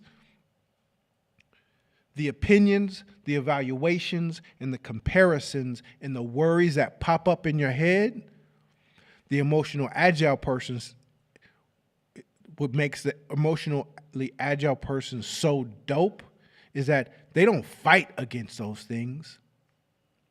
They reason with them, with logic and fact. And over time, those opinions, evaluations, comparison, and worries starts getting weaker. Because shit, the other side, this motherfucker keeps hitting me with facts and breaking my worry down. Well, so say a voice pops in your head. Man, I'm a failure. I'm a fuck up. That's the typical voice that happens, right? The emotionally agile person says, well, hold on, is that true? Is that really true? It means you're 100% fuck up? It means everything you touch just turns to shit? Is that true? And then internally you're like, well, not everything, but like this thing. And as you continue to have dialogue with yourself, you'll continue to prove that the worrisome side of you wrong. And that voice, that emotionally agile voice, over time, if you keep building that muscle, gets stronger. At the beginning, you're going to have to force that voice. Is that true? Okay, could I prove that in court? Could you prove this in court? That I'm an idiot. Can you prove that in court? I'm too small, I'm too tall, I'm too short, I'm too fat, I'm too dumb, I'm too this, I'm too old, I'm too young, I'm too to reach whatever particular goal. All right, well, can we prove that in court? All right, no, but still what? Let's talk about it. I'm an idiot. Well, is that completely true? Well, not really. And over time, you keep losing that fight with your emotionally agile self. And every time you lose that fight, that emotionally agile version of you gets stronger in your head. To now, your first thought is an emotionally agile thought. Your first thought is solution. What's the solution to this? Oh, shit. Okay. Oh, I made a mistake here. All right, well, so now I made a mistake here. I fucked up here. I did this thing. That was dumb. Am I dumb? No. Because I've played this game with myself so many times that I have a Rolodex, a long list of things that I've done that proves that wrong because I'm always having the truth dialogue with myself. That's being emotional. You learn that. If you're moving in a depressed state currently, your depression is going to start lightening up. Like your depression is going to start lightening up and maybe disappear. Because depression is compound interest on negative thoughts. Say that again. Depression is compound interest on negative thoughts, and those negative thoughts have zero basis in reality and truth.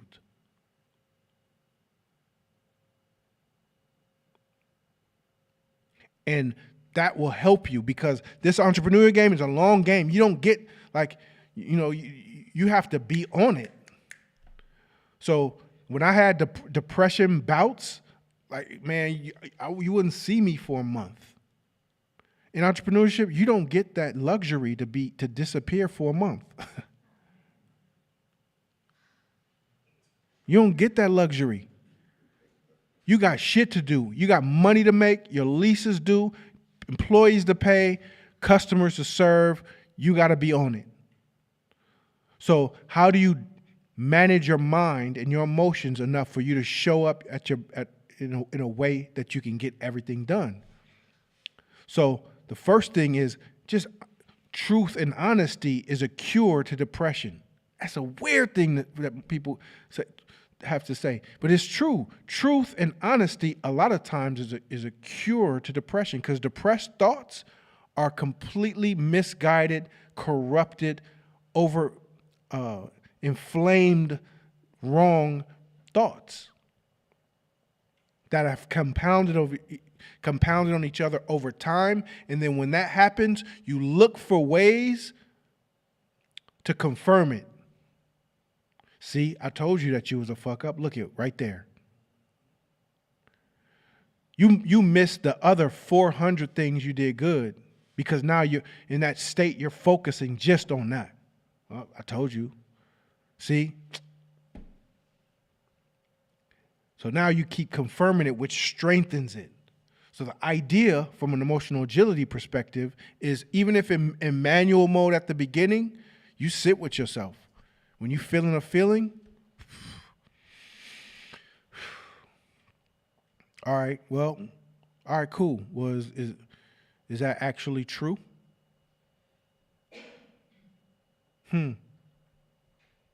What's the opposite of that?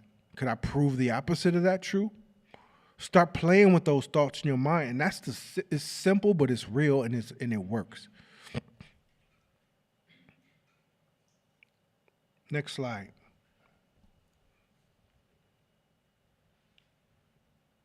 These create belief systems that are automated. So when we get hooked, we often feel like we had no time to think. We acted. This is the, what's the word I want to use? This is the little cheap shot of this. It's a cheap shot. It's an internal mental cheap shot, meaning once these thoughts get automated in you, the space between stimulus and response gets so thin that you feel like you got no time to react. So anything that's been embedded in you over time by your culture, by your parents, by media, by commercials, by whatever, it's an automatic thought, because your brain doesn't like to think long with system 2. It likes to just know. All of our memories and everything is like spider webs. It's strings of memories attached to each other. So it skips steps. It bypasses when it knows, okay, 1 + 2 equals, it automatically is there once it's seen it once. But when it comes to emotional agility and having to retrain your mind, that's when you have to, that's how you got to start doing the work and build the muscle. If I said to a certain age group in this audience, how do you spell relief? What do you say? ROLAIDS. Somebody just said it. When was the last time that commercial been on air? Fucking 30, 40 years. But you see how strong that is embedded in our mind, in our emotions? It's some cold shit. So we as humans got to go in manual mode and start challenging this shit. We got to challenge these beliefs. And at the beginning, it's going to be hindsight. So don't worry about, like, how can I get there first? You're not. How can I beat my subconscious mind to the point? You won't. You start in manual mode. The thing is going to happen, and then you start challenging it. And then, is that true? We are 100% true. Are you sure? And no, okay, I'm not a fucking idiot. All right, okay, I did do some cool stuff. All right, I did. Have you ever came back from a situation where you was down? Yeah, I did come back. Okay, so then you keep proving yourself wrong with emotional agility, and over time you'll be able to step in that stimulus, between that space of stimulus response over time. But it's a muscle that you have to build. Right now, all atrophied. If you haven't been practicing this shit, everybody's atrophied. It's a little tiny, little puny ass little muscle right now. So when I say, hey, let me see a muscle, and you go like this, it's a straight line. Maybe it's like the old Popeye cartoons where it go down. So, but every time you exercise it, it gets stronger and stronger. And it's a never ending, you're never going to get there. You're always going to be constantly growing. Always going to be constantly growing. Today at work, man, I was so fucking irritated with one of my employees. But I didn't smash on him because I need him in the future. Like, I need him in the future to disagree with me. I don't want yes people around me. And so he does it all the time, even in the inconvenient times. And I need him to continue that. And today wasn't his fault. It wasn't on him. It was inconvenient for me because of my schedule. And I wanted him to tell him to shut the fuck up and do what the fuck I told you to do today. And I just held it because I'm like, I can tell him that, but I need him for the future, to challenge my ideas for the future. And so that takes work. It takes hella work. And you're going to fail. But as long as you building and you continuing to build and try every time, all the time, then over time you're going to get there. Next slide.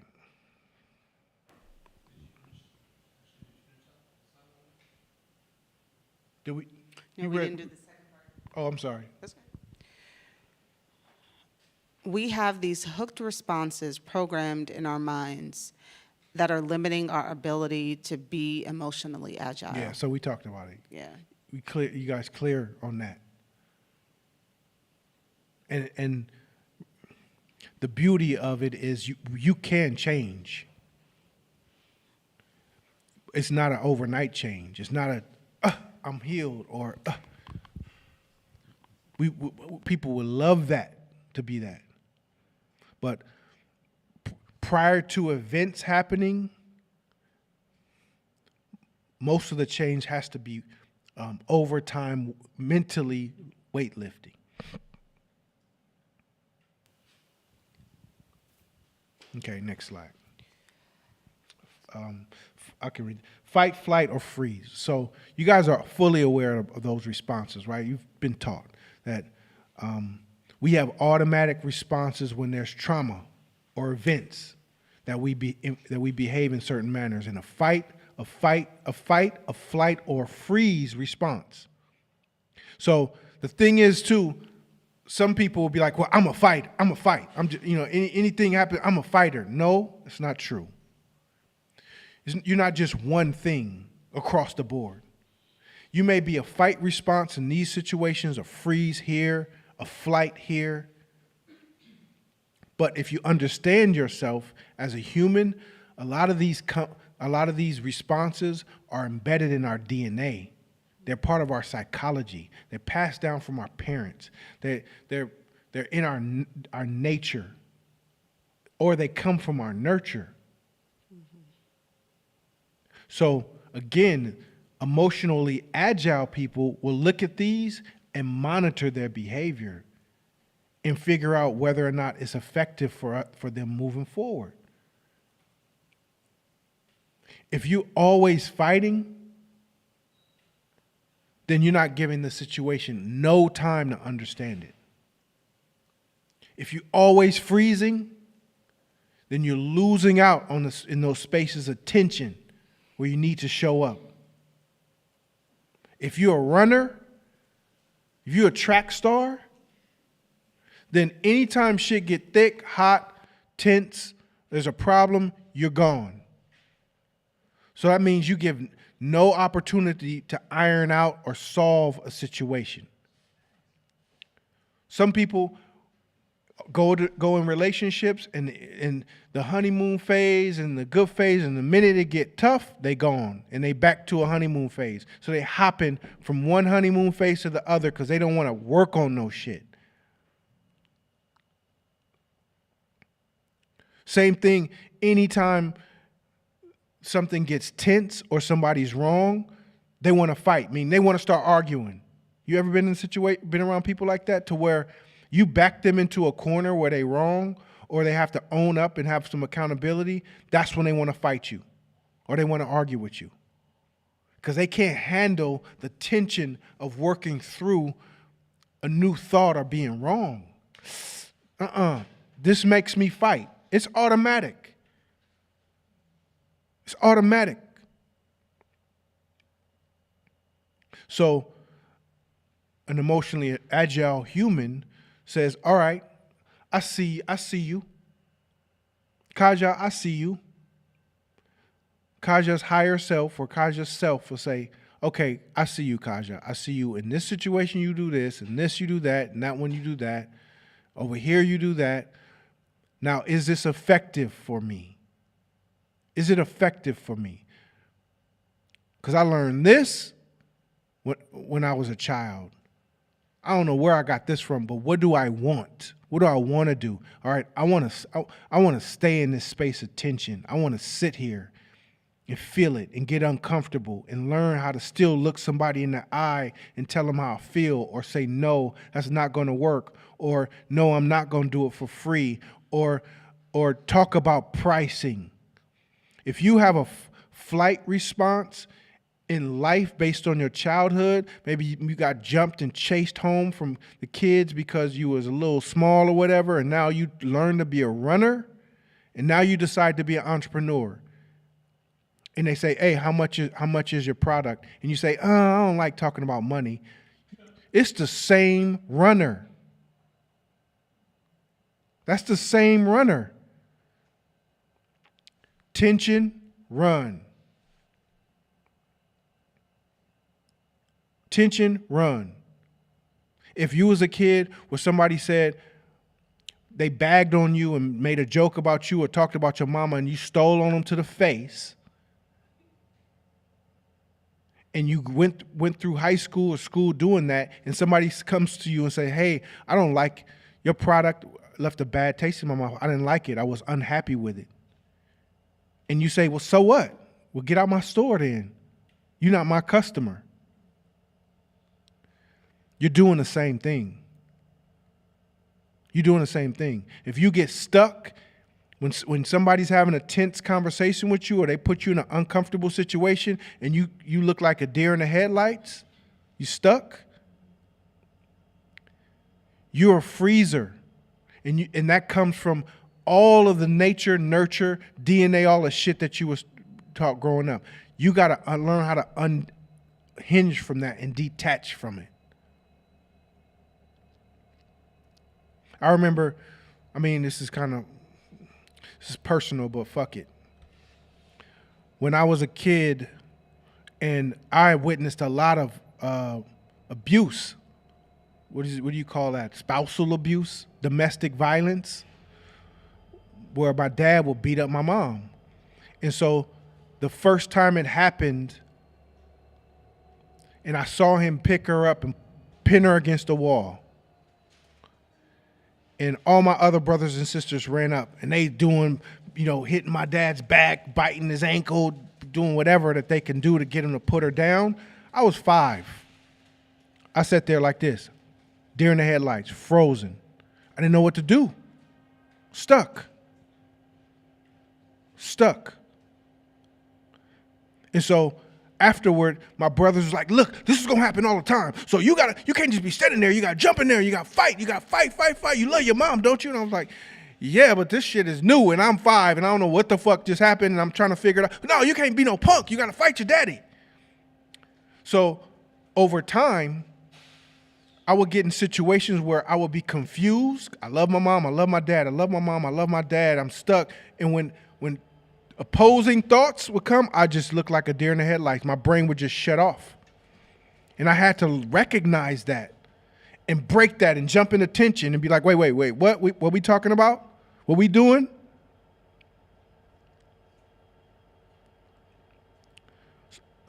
Emotional agility is not about being perfect. It's about understanding what your behaviors are and knowing that you can manipulate them through practice. So learning how to manipulate that. Fuck, I don't like being stuck. So I'm going to work on this shit. Damn, I was stuck again. What am I going to do next time? That's working through. Somebody give Kaja the mic. Thank you. So you actually brought up a point I was thinking about manipulating one of those things. Like I identify a lot with flight, but when I do it, I think of it more like an efficiency because I'm trying not to get hooked. So if I know where we're going is not going to be productive, I'll just let you have it. And I'm like, okay, cool. We're going to move on to the next thing. So it's a way for me to remain efficient. If we need to come back to it later, we will. Like the example you gave for a person who didn't want to talk about pricing or they weren't comfortable with that. Okay, well, I won't deal with you with it in person. I'll send you something in writing later, right? Because I don't have to deal with it directly. I can still address it, but I can manipulate that to still get you what you need, even though I don't have to directly interact with it in this moment. Okay, thank you, Kaja. Thank you. So, understand that when you do that, you lose the magic of the moment. You lose the opportunity to maximize the moment. Most business deals, transactions, sales are emotional deals. It's all about emotion in that moment. So when you walk away and send them an email, a dry ass email, then you just lost the opportunity to maximize the emotions in the moment. So you'll never go past a certain level as an entrepreneur if you don't learn to sit there and sit in that tension and enjoy the moment. Even if the decision afterwards is to say, oh, I got to cut this person, don't do it in the moment. No, we're going to talk about this all the way through. And then I'm going to evaluate whether or not I want to fuck with you. But I ain't letting you chase me off this block. You're not going to chase me off this block.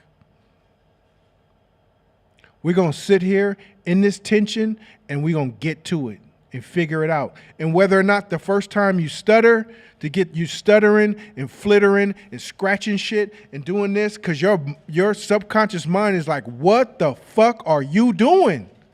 Get out of there. So it's giving you cues to leave. So you like a crackhead. And you stuttering and your heart's beating and you're nervous, but you're telling yourself, nope, you better get used to this because from this point forward, I'm not running no more. I'm not running no more. I have a question if you're taking them. Yeah, hold on. But you see what I'm saying, Kaja? So you will lose the opportunity to scale your business. You could have doubled the prices in a moment. You could have evaluated him to see, or her to see where she was. Well, what's your budget? Well, my budget is, you'll send a dry ass email to say, hey, the price is $499 for my services and this and that and that. This is the price. Fuck, okay. But in the conversation, you can, okay, so, what you doing? What's your budget? What are you trying? Well, my budget is $12,000. So I was thinking we can do this, that. Now you're like, oh shit, $12,000. Okay. Well, all right. Well, let's talk some more. You just lost $11,600 by running from the moment. Never run. Now it's going to take some work, right? When certain times when it was me getting out of that freeze, man, I was stuttering like a motherfucker. And whether I got the deal or not, or whether it happened or not, it wasn't the point. The point was for me to stand there and jump out of the freeze and engage. I could, this is not the exercise at the moment. I'm not measuring the success of the situation. It's just the goal is to stand there and engage. How long can I engage? What's my fastest time I can jump out of the freeze and engage? Go ahead. So this might be more complicated than I can put into simple words, so I apologize in advance. But how do you, if you do at all, adjust your filter as a business owner when you're growing? Adjust your filter? What kind of filter? So, you know how if we come in here, we can just have, raw conversations. This is the facts. This is what it is. You know, there's no like fluff or dancing around stuff. It's just like, what's your bank account look like, or what's your habits look like? Are they adding up to what you want to get to? So I have a different cadence when I'm around entrepreneurs than I do when I'm around, per se, my client base, right? Where I have to be more soft and understanding and coddling and curating an experience for them because I'm there to serve them. And as I'm going through my business growing pains of expansion, I am recognizing that my filter with a much smaller business is not yielding adequate results in my bigger business. And so I'm trying to see like what adjustments or modifications do I need to have, or is that just part of the growing pain experience of just becoming bigger as a business? Well, maybe I can answer. I think being of service, you said that word. So when you're of service, then your focus is on the client, not you. So if you're servicing their needs, most of the stuff that coming out of your mouth is questions, right? You're asking questions, you're probing, you're figuring out new ways to engage, to serve. It's questions. You're engaging with your customers in a way that your palms are up. We none of us communicate the same way with our customers that we do with each other, not even a little bit. Not even customers. If I'm at the gym and somebody's like, damn, look at her ass, I'm gonna be like, damn, she do, man, look at her ass. I'm not gonna start engaging into, some people you can't say shit to about things. So you're gonna have certain patterns of talking depending on what stage you're on. So if you're talking clients, then you're looking at prime anchor frame. And you're up in observation mode and you're asking questions, learning. You're learning more about the customer. And then you're priming, you're anchoring, you're framing. You cannot have the same vocabulary or language across the board. You can't.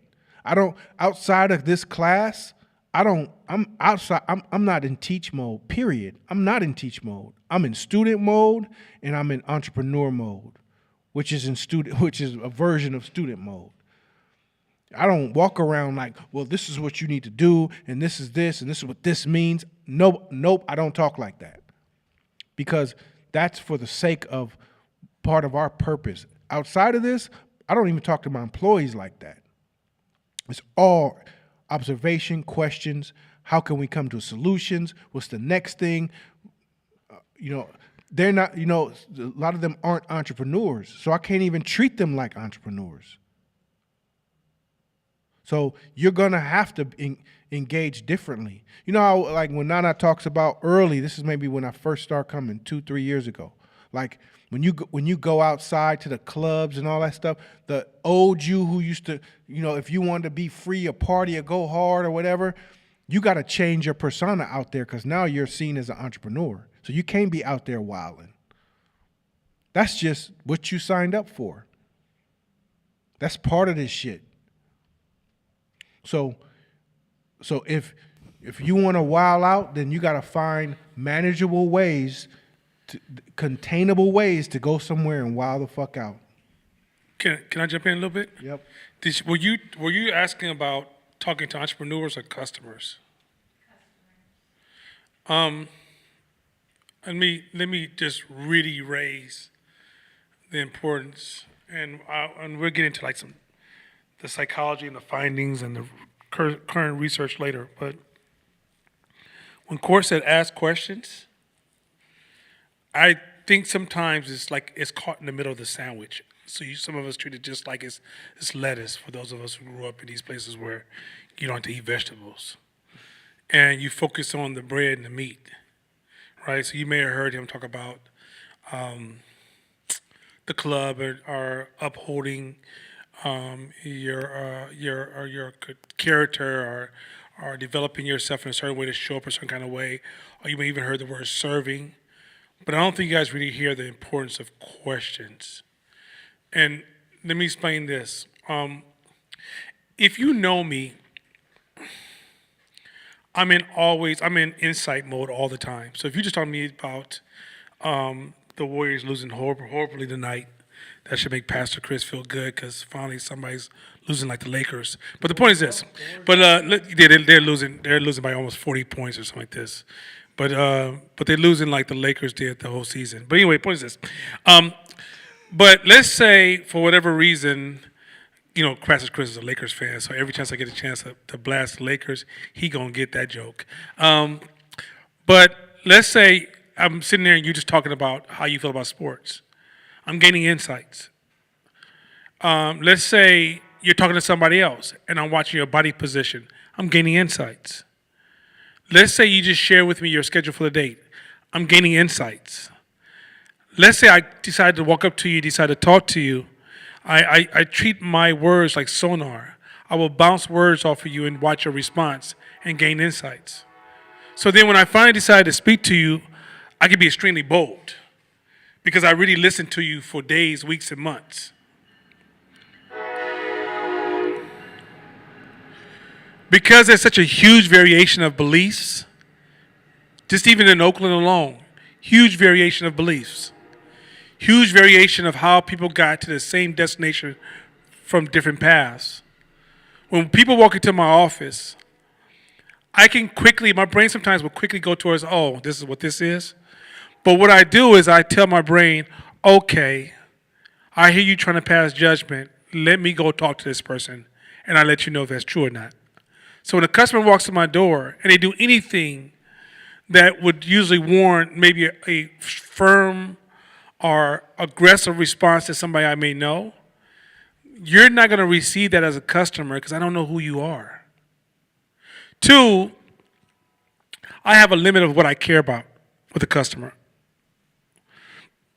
I'm only here to give advice to help, never to correct. I don't care to correct anybody. I care to help everybody. If you're doing something wrong and it works for you, I don't care. It's not my business. Even with my own children, if they're doing something wrong and it works for them, it's okay. Because I'm not God. I don't get the chance to define all the paths.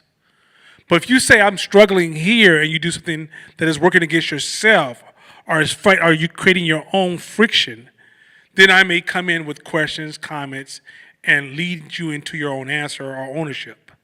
So what I'm saying is that when customers come in, they are here to purchase my service or products. I'm here to only show up to a certain degree in their personal life. I don't get too deep into right and wrong because I can't even interpret the causation. If you're suffering from, let's say I get somebody who was molested by their father and their grandfather, and they do some things that are totally unacceptable to me. But I don't know that when I first meet you. So if you're here to tell me that you're trying to give me love, my first response is, how do I share the love back to you?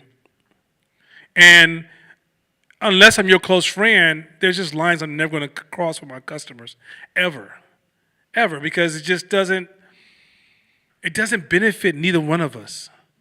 Like, here's another thing about people. This is the last point I'm out. Just think about all the people you know, just think about 10 people you know right away. You really, really know. And if I would say, who are they, you would give me a definition. The problem is your brain gets stuck on those definitions and doesn't update fast enough. Humans are changing so fast, evolving so quick. We're such complex computer systems that are just taking in so much data and interacting consciously and unconsciously to that data. So a lot of times we look at people static, not evolving. And so if we look at people evolving, we can't tell what they're going to become. So a lot of times our static judgment is our own mental prison. We got to learn to see every customer as an evolving being walking through your space. And if you show up to that customer at your highest level, you're investing in their evolution. If you show up to that customer judging, you're investing in your perception of who they are now, which is your limitation, which is your ego. I'm out. Excellent. Okay, let's go next slide. It says most of our heuristics are millions of years old. So we already talked about this. Some of the heuristics that we have, our behavior patterns, they're embedded in us from millions of years of evolution. Not saying that they can't be superseded. They can, but just know to be compassionate with yourself. Know where it comes from. Our survival, we are designed for survival. So the idea of thriving beyond your tribe is a new thought. We are entrepreneurs, which means we go beyond trying to provide for ourselves and our family. We want to build something that's beneficial and adds value to a larger amount of people. So that's going to take unconventional thinking, or thinking that's not a lot of times in your nature. Us as tribal folk, our nature is, when I walk up to an apple tree, to take one apple for me, 2 apples for me, 2 for somebody in my house, 2 for my children, 2 for my girl, 2 for whoever, and then I go home. Entrepreneurship says, oh shit, I found this apple tree. Nobody knows about this. They pick all the apples off the tree, write their name on the tree, and set up a table selling those apples. And conventional thinking says, you are wrong. It's fucked up. This tree is free. God made that tree. And you're just going to take it over? See, that's some white man shit. And all that embedded judgment is partially why we ain't got no bag. Because we create these judgments and these right and wrong judgments about what capitalism is and entrepreneurship is. Internally, we'll talk bad about it amongst our friends and family, and you guys all key and agree with each other, and then that Monday you want to go be an entrepreneur and make big bread. Those are counter, and those are two conflicting thoughts. So we talk about money, right? Getting rich again. That's partially why there's not a lot of riches, because we got too many conflicting thoughts. So you got to go back into your database as a human, go back into your past and figure out, what conflicting thoughts do I have? What do I have out there? Well, how many money don't grow on tree thoughts do I have out there? One that I had that was deep for me, because I was growing up with the Bible and Christianity, that I used to get beaten in the head with the Bible all the time. Whenever I did something, my mom would take me and open the Bible and say, let's look at the scripture. I'm like, what the fuck? And she was like, she found the scripture, your feet were running to badness. See, that's your feet, running to badness. And then she read another section and be like, see, that's you. And just apply that shit to me. But there was one scripture about the needle in the eye of the camel and the rich man, all that shit. If that stuck with me, that if I want to be a good person, I got to give up all my shit and follow God. And on the surface, that's preposterous. But underneath, your body does, your subconscious doesn't know that. That's your survival. But then but the dope part about it being emotionally agile, those questions can start coming. Well, okay, Mom, this big religion that we're in that says everybody's supposed to be poor, do they own all these church buildings? Yes. So these people own all these thousands of buildings in the USA. Yes. And then they own about 100 acres in New York. Yes. And they have people there working for free for them to make all this shit? Yes. Stay balling. They're balling. And the trickle-down effect of this is for us to be comfortable not having, that's something ain't right. They got all these volunteers. All these kingdom halls are built for free by Jehovah Witness, Mexican and black folks who are in construction, who know how to do it, and so they feel like they're giving their service to God by building these buildings for free. So they buy the land, get their people to make it for free. So now it has value, and they have this all over the world. Something ain't right. That's when your emotional agility can kick in, and that's what destroys those bullshit beliefs. And every 3 days we got to put money in a little box. Something ain't right. So understand how it all applies, how it all meshes together, how it all works together. It's your emotional agility is what is going to get you out of whatever situation you're in. If you are stuck right now, whether that's financially, relationship-wise, mentally, physically, there's something about you that's not emotionally agile. Something rigid going on. Like me and Nana, there's probably 70% of the things that we somehow randomly, wild because we came from two different paths, but we have very similar things that we did along the way to get where we were. Even though we read different books, had different books with different philosophies, some of the steps are exactly the same. Even the same wording. At a certain point in my life, I divorced everything I knew. I invented that. I invented that word, that statement. I wasn't the one saying that. So when I first heard him say it, I'm like, this motherfucker must have heard me 10 years ago. No, because certain events in your life, as you're moving this path of consciousness, it's the same. So what emotional agility says, I'm ready to write my book over again. I want to write it over again. So everything I know is gone. Everything. What I feel, think about everything. And we're going to start over and create a new thought pattern, thought process, belief system that hopefully generates better energy, better money, better relationships, better friendships. It's emotional. That's what emotional agility is. Life hits you, goes this way, up. I know how to spin. I got 4 moves.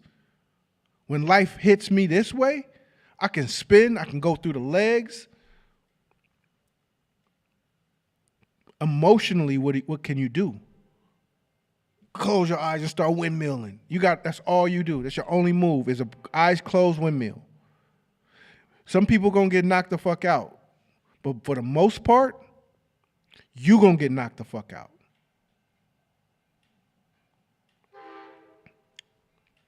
Next slide. In business and life, if you know how to manage others' heuristics, you can manage behavior. So, this is the dope part about this shit. Who's doing this work in the population? Hardly nobody.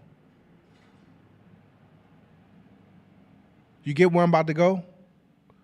Who's doing this emotional agility work? Hardly nobody. Who's upgrading their beliefs? Hardly nobody. Who's reading books? Hardly nobody. Who's applying the shit from the books that they read? Hardly nobody. So that means all the heuristics that are out there, you pretty much 9.9% of the people, 9.9 times out of 10, the people you come in contact with are manipulatable because they're not doing the work, and you know this shit. So in business to customers, all you're doing is using their heuristics to create an exchange of value because you know what's going on. Do I need to say this shit again? Maybe I gotta get Nana up here because he might can articulate it better than I can. If me and you are having a conversation, and I tell you, well, here's the deal.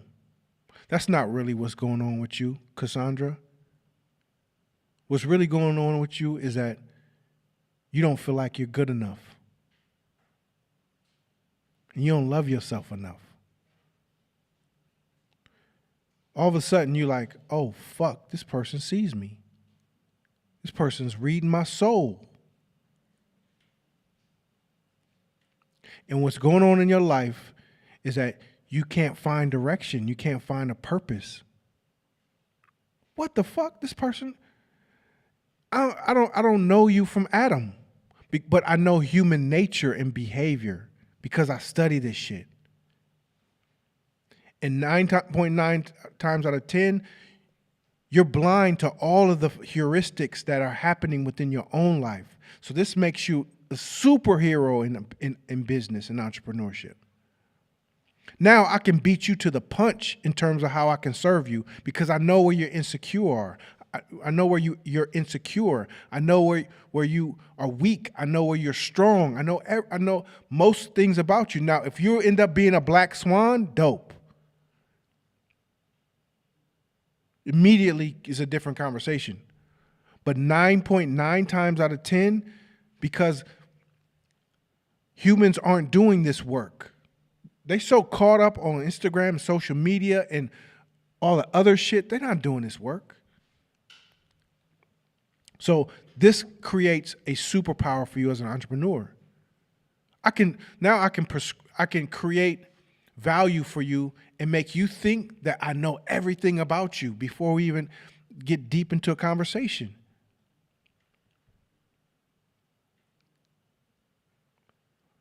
Because if you're not practicing getting unhooked, which takes years and years of practice, then everybody's vulnerable to you. Everybody. You can hook them, you can unhook them. Everybody's vulnerable. You're walking around like a giant because everybody's vulnerable emotionally. Because if they're not doing the work, now, all I'm saying is use this as in sales, use this to brand, use this to market. How do you spell relief?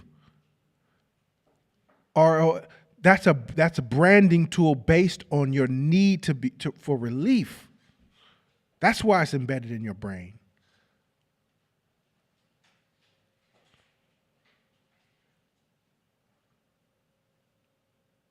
All marketers, all branders, marketing and branding companies, this is their job.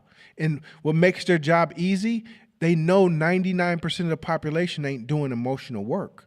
So they stuck with the heuristics of a 15 million year old Cro-Magnon man. So you can study the basic 6 human needs and understand what's going on in the world today and know that colors and things affect humans in certain ways based on our fight or flight responses in the woods. We know the color red. That's why when you go past and think about fast food restaurants, what is the dominant color? Red. You think that's just an accident?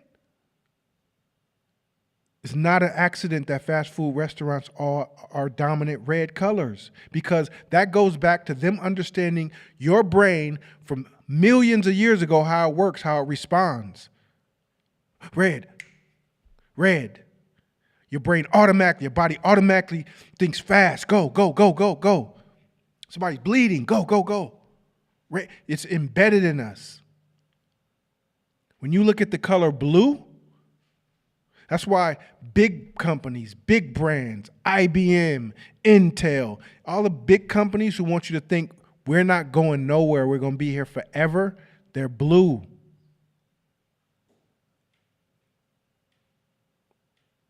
Solar companies, anything that's like new technology, they use green because they want to embed in your brain that we're growing. This is not, they know your ass based on your psychology and how you were built as a human. So when I say this, I'm saying once you understand that heuristics are built in and most people ain't changing, now when you sit across the room from somebody, you're looking at a person who has a 99.9% chance of being hella insecure about themselves, low self-value, don't love themselves, ego is out of control. So they have buttons all over their body that you could press for them to be hooked, unhooked, appeased, all kind of shit. If they have low self-value, first thing you can do is praise them on how amazing job they're doing. Now they instantly become your friend. Hey, I just want to say, first of all, man, like, I watched you. You've never met this person, but if you give them some praise, you just took off all the barriers before you even get into the negotiation. That's what makes this so powerful. Is that helpful? Want another example? That's what makes this so powerful. That's why stories are so important. Because us humans, we're always looking to connect.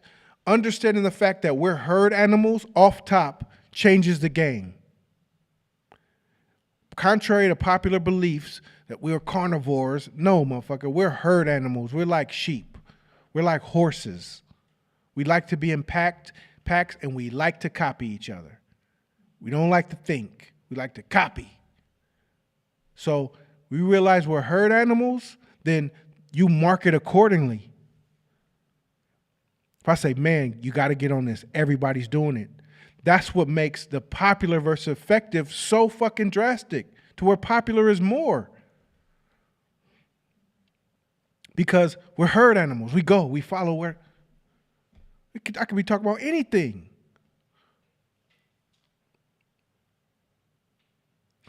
Listen, 90s rap music, we talk so bad about women. So bad about women. Bitches and hoes and fuck bitches and get money. Like, we went hard on women. And everybody sings along, including the women. And Kevin Samuels comes on board, and we got to cancel this motherfucker. He dies, and people are like, good. When for 30 years, our rappers have been going so hard on black women, and black women sing along because it's popular. What the fuck? Am I like...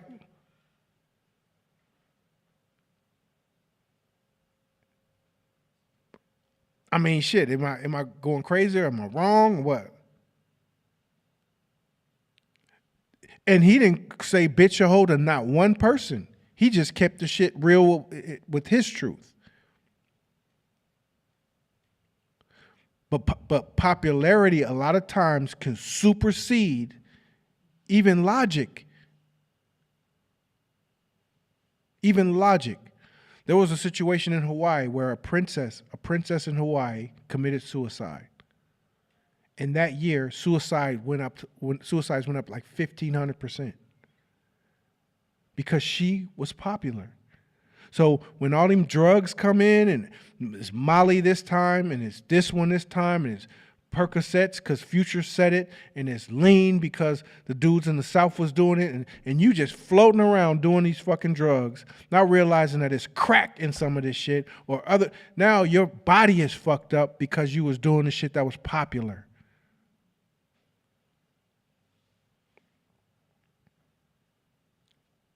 So why? Because we're herd animals. So as a salesperson in your business, once you understand this for yourself, now you have the ability to use that in negotiations to add value and influence the decisions of your customers.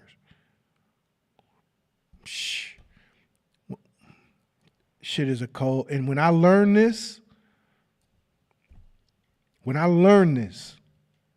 that's why it's a full bar in my fucking office, and I don't drink alcohol. Why? Man, do you want to... I see you got some Hennessy over there, man. Come have a shot. Let's go get a shot. You want something to drink? You want this? You want that? because you walk into my space, I'm priming the fuck out of you. With an experience that makes you think, damn, if I go somewhere else, it ain't gonna be this. And I prime you like this because you see me like this, in my demeanor, and my hoodies, and my beanies all the time. You're walking in my office with a low expectation based on your low self-value perception of me. So when you walk in there, you're like, oh shit, this is nice. What you're really saying is, I didn't expect you to have no shit this nice. Good, because now I created a large gap between where you thought and where you are, and that gap is where the money is.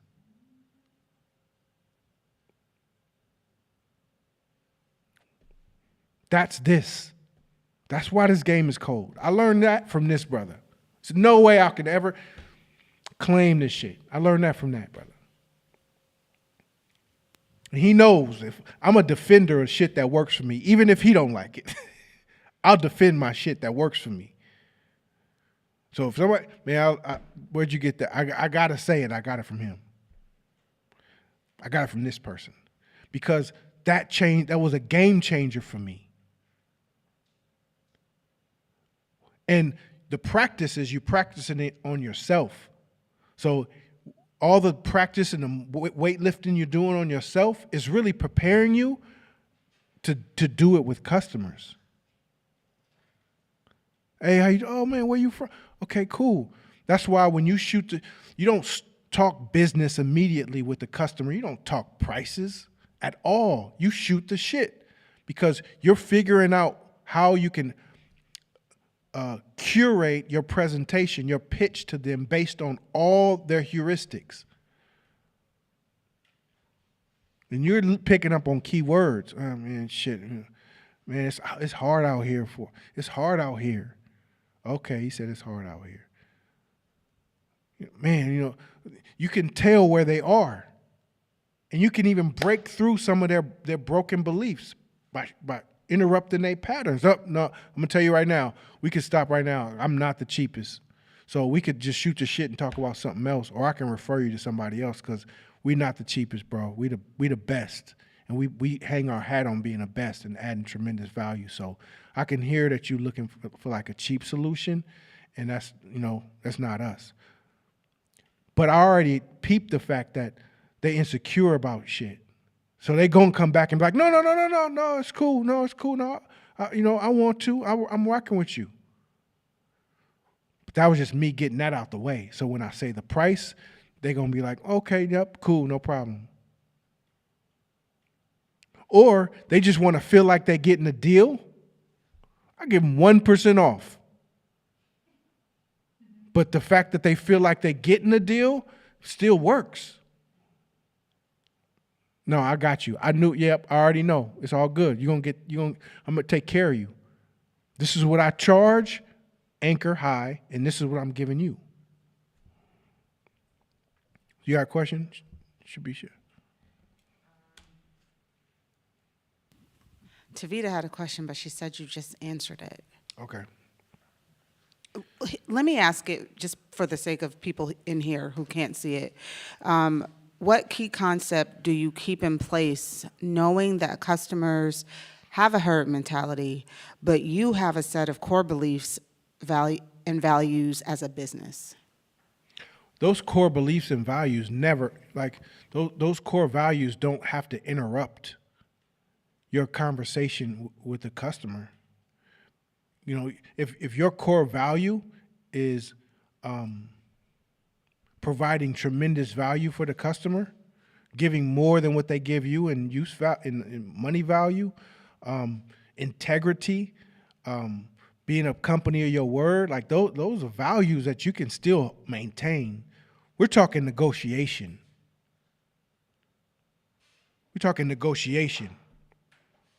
Negotiation is who's the most emotionally agile in this situation. Who's the most emotionally agile?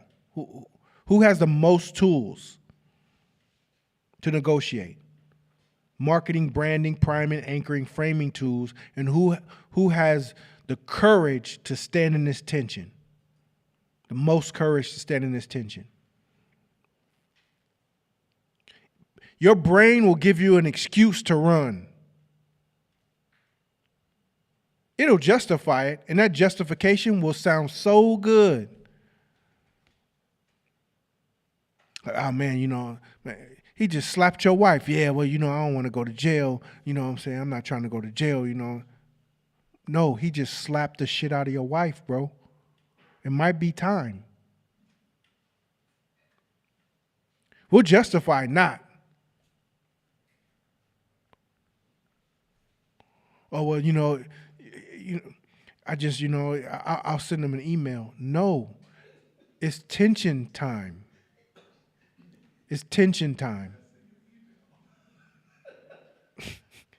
It's tension time.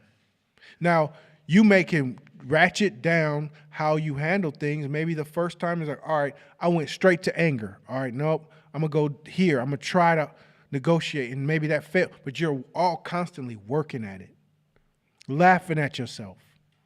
I laugh at myself sometimes. Oh, man, especially at the beginning of this, laugh.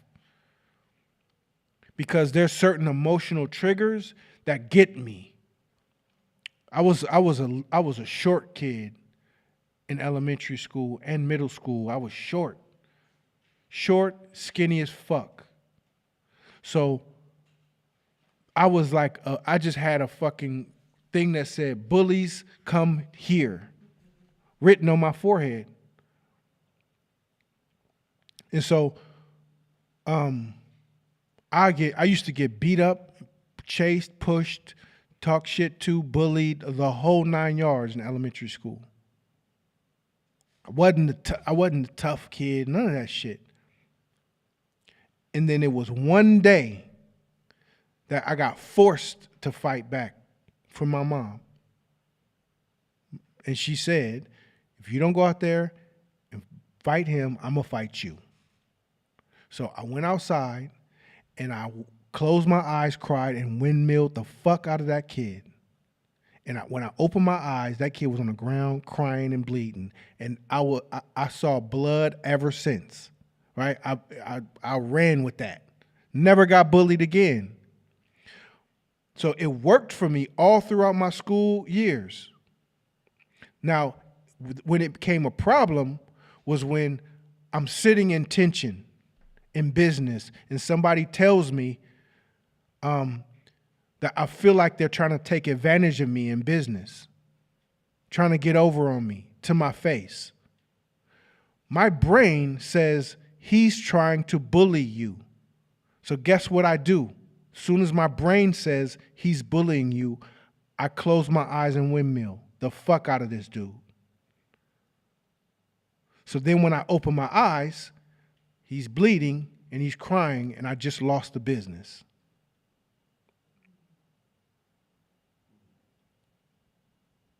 See how the two tie together. And until I saw that pattern, and it's a quick bully, as soon as it's over, I don't care how big, and the thing is, growing up, I didn't care how big you were, I didn't care if you had weapons in your hand. If I saw a bully, I'm coming after you, and I'm giving you everything. I might have a piece of your flesh in my mouth. I'm gonna bite you. I'm gonna do whatever, because I was too nice of a kid to be able to consciously fight you. So I would have to go see red. All my friends in in elementary school was the nerds. When in 6th, 5th grade, when I started fighting back, man, my nerd friends was like, Courtney, thank you. Like I was like a superstar to them because they didn't have the courage to fight back. So then middle school, I became the thug kid because I came in fighting, not realizing that I was just a scared nerd. So they stigmatized me like that, and so now all the cool kids start hanging out with me. All the hood kids and thug kids wanted to be my friend. So that's how I got into that crowd, was based on just me being a scared nerd. So in business, it took me a long time to figure out, oh, wait a minute. Shit, You know where I learned how to turn that off? This class. This class, this book, these lessons. Ooh, you mean emotional agility? You mean I don't have to go 0 to 100? I got all these numbers in between that I can pick at any moment if I get good enough? I lost my last deal like that year 1 of this class. And I told y'all the story. Oh yeah, I'm a name dropper, LA dude, LA company, popular, million followers, name dropping, Drake, this person, that. I got Drake wearing the stuff, so, I got all these people. So you mess with me, it's going to be big for you. It's going to be big for you. But I need it for, you don't give it to me for like way half the price, right? Because you're dealing with me. And I need you to take your logos and take your logos off. They can be in the tag, like for the directions, how to wash it, but just take your logo off. First thing in my head, bully. Man, fuck you. You playing me. The fuck you think I am? Man, click. So I tell him, he laughs and starts giving me the game. Oh man, they way more manipulatable like that. I think in this situation, I was in my parking lot, pissed off about it, call him, and he gives me what to say exactly. So I call him back and I say, listen, man, this is and I regurgitate it, and then they think and they're like, no, I feel you. No, I get you. Oh shit, that worked. Let me try this again. Let me keep doing it. That is your superpower once you learn it. Let's talk quickly about System 1, System 2 thinking. You're going to learn more about System 1, System 2, probably the second half of this year. But this book talks about it, and it's valuable for you to understand. You have a monkey mind, what they call it, and then you have an evaluating mind. Your first mind is a lot of times 1 + 1 equals. First mind is a 1 + 1 equals. Your System 2 is 13 times 42. It's a slower thinking, it's a processing mind. Most of us live in our System 1 mind. And that's where a lot of our mistakes happen. So you got to understand that those two brains are firing. That's why they say if you want to come across a decision and you don't want to get caught in a bad buying decision, wait 24 hours. Think about it. That means you allow your System 2 brain to start processing it. So in entrepreneurship, you want to play the long game, play the System 2 game. And this one is challenging too. I still get slapped in the head sometimes. Make dumb decisions sometimes. And probably will continue. But the goal is to always evaluate. Use your System 2 to evaluate. Yep. How do you reconcile that with that school of thought, think long, think wrong? Like System 2 thinking can give you time to rationalize your way into or out of what you could have, what you could have come to easily if you had gone with your first mind. Well, there's something called analysis paralysis, right? Mm-hmm. So you're still, let's go back to the fight, flight, or freeze. What you're basically doing is you're freezing. So a lot of times you want to get out of making a decision by not making any decision at all. That's a freeze. So when you give yourself enough time to evaluate it, to come to a conclusion, then that's when it's the time to act. But not doing nothing at all is a freeze. Like what basically you're saying is going back to running. Don't run. Like stand in your power, in the thing, and make that appropriate decision. And the decision is, what's the best decision in this case? So you weigh it, the pros, the cons, the first principle, the second order of it, Okay, the first principle, and then what? Okay, once I get it, then what? Then what's going to happen? Then what are the implications? What's the maintenance? What's X? What's Y? What's Z? Then that allow you to come to an evaluation to say, okay, it's a yes or it's a no, or here's what I want. But once you come to that realization, you got to take that action. You got a question over here?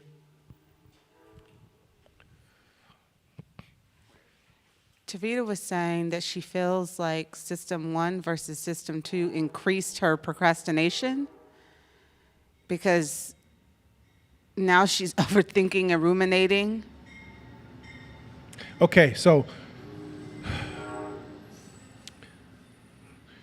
your System 1 and System 2 is happening all the time automatically anyway.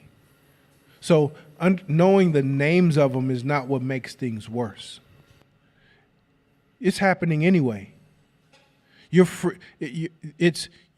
still magnifying your freezing or your fears. You can't consciously say, System 1, System 2, this one's slowing me down. That's not it at all. Those things are happening right now. Your System 1 is what caused you to ask that question. Your System 1 is what activated that question in your brain for you. Your System 2 is the reason why you've consistently showed up to this class every week, some of you for years, because you see the long-term value. You see the long-term value, long game. System 1 will get you to pay for a weekend seminar that's going to help you be a millionaire in 2 days because somebody sold you that and created that emotional connection with you, and they're masters at that game because they know your heuristics and they know you lazy mentally and they know you think with your System 1, so they manipulate the fuck out of you with your System 1. They know you're lazy mentally and you want a quick fix. You want to win the lottery. And I've done it. I spent $30,000 on a seminar one time called, y'all remember? Start at the top. Start at the top. Ooh, you mean I get to start at the top and not the bottom? That's all System 1. So you got to understand, it's not like you are now that I have controls now. System 1, System 2, System 1, System 2. No, you don't. All you can do is exercise your emotional agility in those cases. Not System 1 and System 2. They're not levers you have now. You just know what they are. But the only influence you can have on System 1 and System 2 now is emotional agility. To say, oh shit, that just got me hell of excited from what this person just said. Time out. Let me calm down from this and let me think about it overnight. Because right now I want to buy this shit right now. But let me think about it and let me process it to make sure it's the right decisions. You're not exercising System 1 and System 2. They exist and they're there. You're exercising your emotional agility in those things. Let me add this.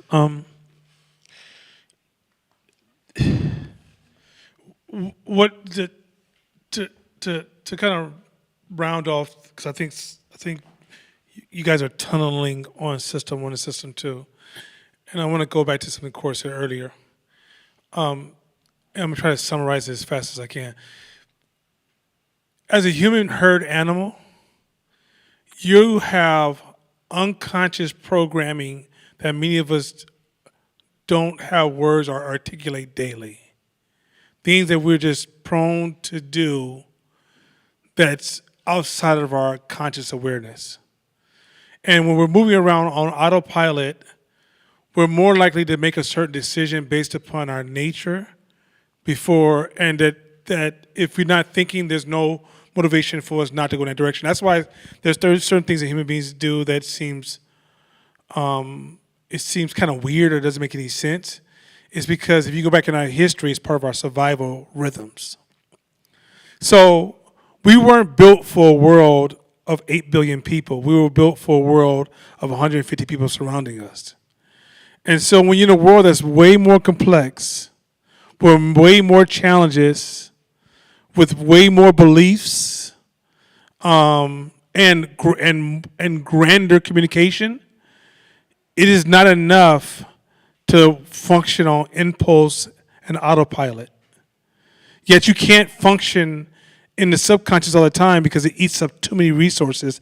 The brain eats up more resources than an athlete eats in a full day of training. Like a chess master, if you work out for a day, you may burn like 3,000 calories in a intense workout. A chess master may play a game and burn 5,000 calories. So the brain is eating up so many resources. So it's a tool you can't use all the time. Like imagine playing a video game, you can't use that superpower that kills all the enemies all the time. You have to select when to use it because you only got 3 or 4 or 5. So your subconscious is like this superpower. And so when you're in a situation where you have to make a critical decision, or you're in a situation where you start to see patterns where you have a tendency to make mistakes, this is when you need to slow down and go, uh-oh, my limitations is I have biases here, or I'm attracted to somebody here, or I've already built in my head, I love this item, or I love this person, or I love this place. And so at this point, I can't trust myself, right? Or I know that I don't feel like I'm good enough, and right now my value and status is being challenged. So guess what? I don't trust myself. And so this is where System 2, and then Court also talked about this, people around you. So we, as human beings, we have a tendency to surround ourselves with yes men and yes women who all be like, yeah, you could do this, you the one, this is made for you. What we forget to do is surround ourselves with healthy opposition. People say, no, that doesn't make any sense at all. Or you actually sucked last week when you gave that speech. Or I tried your product the other day and it was the worst product I ever had, right? You're going to avoid those people because those people hurt your feelings. That goes back to emotional agility. But those people help you gain clue to tap your System 2 to go to work and work on things in your life. Otherwise, you surround yourself with all these rah-rah people, you will live your whole life on System 1. And you'll wonder why you never had control of your life, because you never took time to think about your own life. So System 2 is a deeper thought. This is what introspection is about. It's the reason I go cycling is because I'm in deep internal reflection. I'm burning double calories. I'm working out physically, but I'm mentally not even on my bike riding. I'm solving problems in my life that my System 1 part of my brain just doesn't have time for. Or when I run into a situation where, like today I was doing some negotiating and people threw things at me that hit me in the chest and created an emotional moment. I had to bring System 2 into the conversation and slow it down and operate differently and delay my responses and then come back and then ask a question to pick up where I left off at, right? But knowing your own personal limitations is the most powerful navigation tool amongst your peers. Because then you'll know how to get your timing down, your response down, and you'll learn to ask questions faster than you make a comment. And that asking questions faster than you make a comment it's beyond it's a super. Matter of fact, you know where I got that from first before I learned it through psychology? Looking at the style of Jesus. If you ever watched Jesus, he never made a lot of statements. He always asked questions first. Go back and just look at the parables. He's always throwing these questions at people to make them take ownership, reflect, and evolve them, right? And when I learned how to ask questions, by the time I deliver my response was already given into the questions, and I brought them along to the point that I made them ready to receive the response. Questions is not a passive tool, it's a powerful leadership tool. And so just the heuristic thing is really easy to get tunneled into, because Court has given you like the scientifical Daniel Kahneman approach, but functional in the real world is that Court taps his System 2 so much through the day. That's why when he gets here, if you ever watch him sometime before class, he's eating like he just came from starving in a desert, right? And he's tired, exhausted, then he turns himself on and he reinvents himself for a class because he's using system 2 to solve so many problems in a day. Now, if he comes here and he's super energetic and feel like life is great, that means things ran a certain kind of way and he didn't have to tap system 2 that often, right? So system 2 is dangerous if you're going to work every day and you're always in system 1. You're literally like living in a bubble, not a group bubble, but your own mental bubble. So you have to get to the point where you have to build a healthy relationship with your discomforts. But a lot of times we stay in the system 1 also has a tendency to stay away from our discomforts. Where system 2 allows us to examine discomforts, and we don't realize that everything in your life gets stronger based upon your ability to deal with your discomforts. Right? You deal with the physical discomfort, your body gets stronger. You deal with eating discomfort, your internal health gets better. You deal with mental discomfort, your brain becomes stronger. Right? So, but yet system 1 doesn't like discomfort. It's all designed to give you fast answers, fast response, and most people, you go hang out in many circles, they just be having system 1 conversations nonstop. Ain't nobody taps system 2. So it's just one of those things where it's a natural dance, but once you recognize your human limitations, you can put proper tools in place to prevent you from being a victim of yourself. Dope. Let's skip through some slides because I know we're running behind. So let's go to let's talk about the bottler and the brooder. So go ahead. The bottler will try to unhook by pushing emotions to the side and getting on with things. They're likely to shove away unwanted feelings because those feelings are uncomfortable or distracting, or because they think that being anything less than bright and chipper is a sign of weakness or a surefire way to alienate those around them. Okay, so in emotional agility, this is a tough one. And this is in the book, most women are bottlers. Got so much shit going on, life is going on, this happened, this hurt my feelings, that's a problem, but we put it in a bottle to save for later, because I gotta deal with life right now. But what typically happens is that bottle has pressure. It's not water. It's soda that's getting shook. So at some point in time, when that bottle gets opened, it's bursting out. The emotions are bursting out. So it's very challenging to be emotionally agile if you're a bottler. That's why we're saying learn how to be in attention. Learn how to ask clarifying questions. A lot of times, the bottling comes from a miscommunication. And if you stay in attention and break it down, then you don't got a bottle. Hey, what'd you mean by that? Right in the moment. Hey, what'd you mean by that? Or can you give me some clarifying?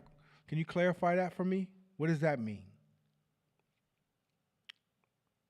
And when you bottle, a lot of times the bottling and the pressure gets so intense, you don't give a fuck what's going on. It's about you in that moment. She gave the example that somebody had stole her shit in her business and stole her idea, and he went on to publish about it. So she called her husband to talk shit about this dude, and he was like, hey, I'm in the middle of a surgery, because he was a doctor, an emergency surgery, I can't talk right now. I'll call you back, and hung up. And she was so pissed that she wasn't heard for the second time, that she didn't even consciously think for a second that he was trying to save somebody's life. That's how it be when you bottle. So emotional agility says, yo, let's stay in attention. Let's sit in the tension. The longer you're able to sit in attention, then you can overcome that emotion or that decision to bottle. I'm not going to deal with it right now. That's flight. That's flight. It's flight. When you sit in attention, you ain't got to run, because now you don't have to put anything in a bottle. Ask questions, get clarifying questions, figure it out. And now there's people running around with a whole bar full of bottles that they've been bottling shit their whole life. They got stuff from 1978, from 1992, parents, brothers, sisters, moms, friends that they're not even friends with no more, people who died that they wasn't able to mend the relationship because they bottled it for so long, and now the bottle got to stay there forever because that person passed away. And now it's just a fucking bar full of bottles. Understand that an emotionally agile person frees themselves from that. The next one, Brooders stew in their misery endlessly, stirring the pot. They can't let it go as they obsess over the hurt, a failure, shortcoming, or anxiety. so it says scientifically a lot of men are brooders. They can't let it go. I can't let it go. Sometimes I'm like that. I can't sleep at night if it's a problem. I can't sleep that night. I'm going to call you. What's up, man? We good? What's going on? Because I'm a brood over it. Again, that you're not emotionally agile in that space because now you're letting your emotions lead you. Continually stirring that emotional pot and obsessing over someone hurting you. Learn to have the conversations in a way that's curious. This also comes from having a perfection mindset in other people. Motherfucker's not perfect. We make mistakes all the time. We don't show up our best selves all the time. That's what they made apologies for. So these are two of the things that, outside of what we talked about before, those are two purveying hooks that we get caught in as people that can prevent us from being our best emotional selves. Emotional agility creates the reasons. And if we didn't get any answers, something just happened. Man, I got cut off today on the way to drop my daughter off. Motherfucker just cut me off. Fuck is going on with these people? People in Oakland drive crazy. Man, fuck this, man. How you just gonna cut me off? And that's what I'm thinking about all day, is being cut off. It's nothing I can ever do. I will never see that person again. And I'm fine. But yet I've allowed that to steal all my bandwidth and take that away from me being productive that day and me being in a good mood and being my best self. Some shit that I have zero control over. That's what makes us dangerous. That's what makes us dangerous.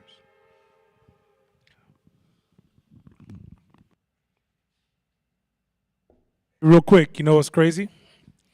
You know what's crazy? You know what creates brooding? That's just recently a form of brooding, seeking happiness is a form of brooding. Because you're so busy looking for happiness, you can't be in the moment to receive happiness. And so you're always worrying about it. So when you're in the moment to have happiness, you're so busy worrying, is it going to make you happy? Can I be happy? What is it going to take for me to be happy? That's why a lot of times we take vacations, thinking that we're going someplace to make ourselves happy and come back home and be less happy or not, or the same, because we were too busy trying to find happiness. We almost brooded. We were in a form of brooding, looking for happiness. So a lot of times people can't find joy or happiness because they're stuck in a brooding space around joy and happiness. It's real. Last slide. Even worse, it will not shut up. You may be able to stop yourself from sharing every thought that pops into your head, but stopping yourself from having those thoughts in the first place, good luck. That's the thing. So understand this. Your brain is your brain, and your brain is your brain. It's wired the way it's wired. So the voices and the thoughts that are in your head are going to happen. What we're saying is, which gives us so much power, is now we're not powerless to the voices and the thoughts and the brooding and the ideas and the emotions that pop in our head. As an entrepreneur, as a human, this is just human game. The beauty of this is now we have control now, because we can create dialogue that creates emotional agility for us. The reason why this muscle can be built so fast, not so fast, but so strong, is because we'll have opportunities to build this shit every day, because something is always popping off. There's always something that's going to press your buttons, get you irritated, get you hot, make the back of your hair on your neck stand up. What the fuck are you talking? Oh, you disrespected me, or this? Are you just going to cut in front? There's going to be something. And then you know what's going to happen over time? Once you get good at this game, you're going to be like, damn, I had a good day all day. Today was amazing. And the next day, and the next day, and the next day, and the next day, and the next day. And the thing is, it's not that similar situations aren't happening anymore. They'll continue. Shit is going to continue to happen. But you've created this emotional agility for yourself that they don't even become a blip in your emotions anymore. You handle them. Or, I almost went down this path, but I fixed it, and now I'm not even thinking about it no more. And now your days and your weeks and your months are good. And that happiness that you're talking about is there. Because now you can realize, man, I got so much to be grateful for. And that gratitude is what creates your happiness. Man, I'm 6 feet above ground. That's dope. Like you learn to create your happiness. So this, of course, is an entrepreneur tool. But what's more importantly, what I believe was more important is that it's a human tool. It's a you tool. Your family's gonna get better. Your children are gonna get better. You know why? Because you're gonna engage and interact with your children better. So if I gotta come in there one more time, all that shit starts dying out. And you asking them questions and what they're thinking, you don't realize the butterfly effect that's going to have on your kids. Like my daughter, it's the conversations we have, like at least in right now, fucking is crazy. She comes in the room. We talked about some shit that she did. She got in trouble at school, talked about some shit that she did. She went to bed. She came out of bed. She said, Dad, I just can't stop thinking that I'm a bad person. So I'm like, no. Let's talk. Check it out. This is compared to this. You know how you spill some stuff? Yeah. You just spilled some stuff. You're gonna get better at it, right? Yep. I'm not gonna spill. You're gonna try not to spill again, right? Yep. That's all. If you spill something, that makes you a bad person? No. Well, it's the same with this. Like we having an adult conversation about things that happened when I would have got my ass whooped, and then said, "Stop crying before I give you something else to cry for." There's no dialogue. So you don't even realize the shit you're learning here affects your children and how they parent. So I know we over. Any last questions? What are some in the moment checking methods someone could use when they find themselves having those moments and or thoughts that impact their emotional agility? First thing, deep breath. Take one. Take one. Take one. It's free as fuck. Take one deep breath and it's free. And it's gonna, what it does is it rushes oxygen to your brain, which gives your brain power to think clearer.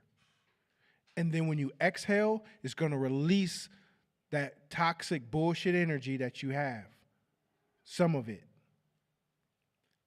And it's gonna create space for you before you speak. If I get riled up,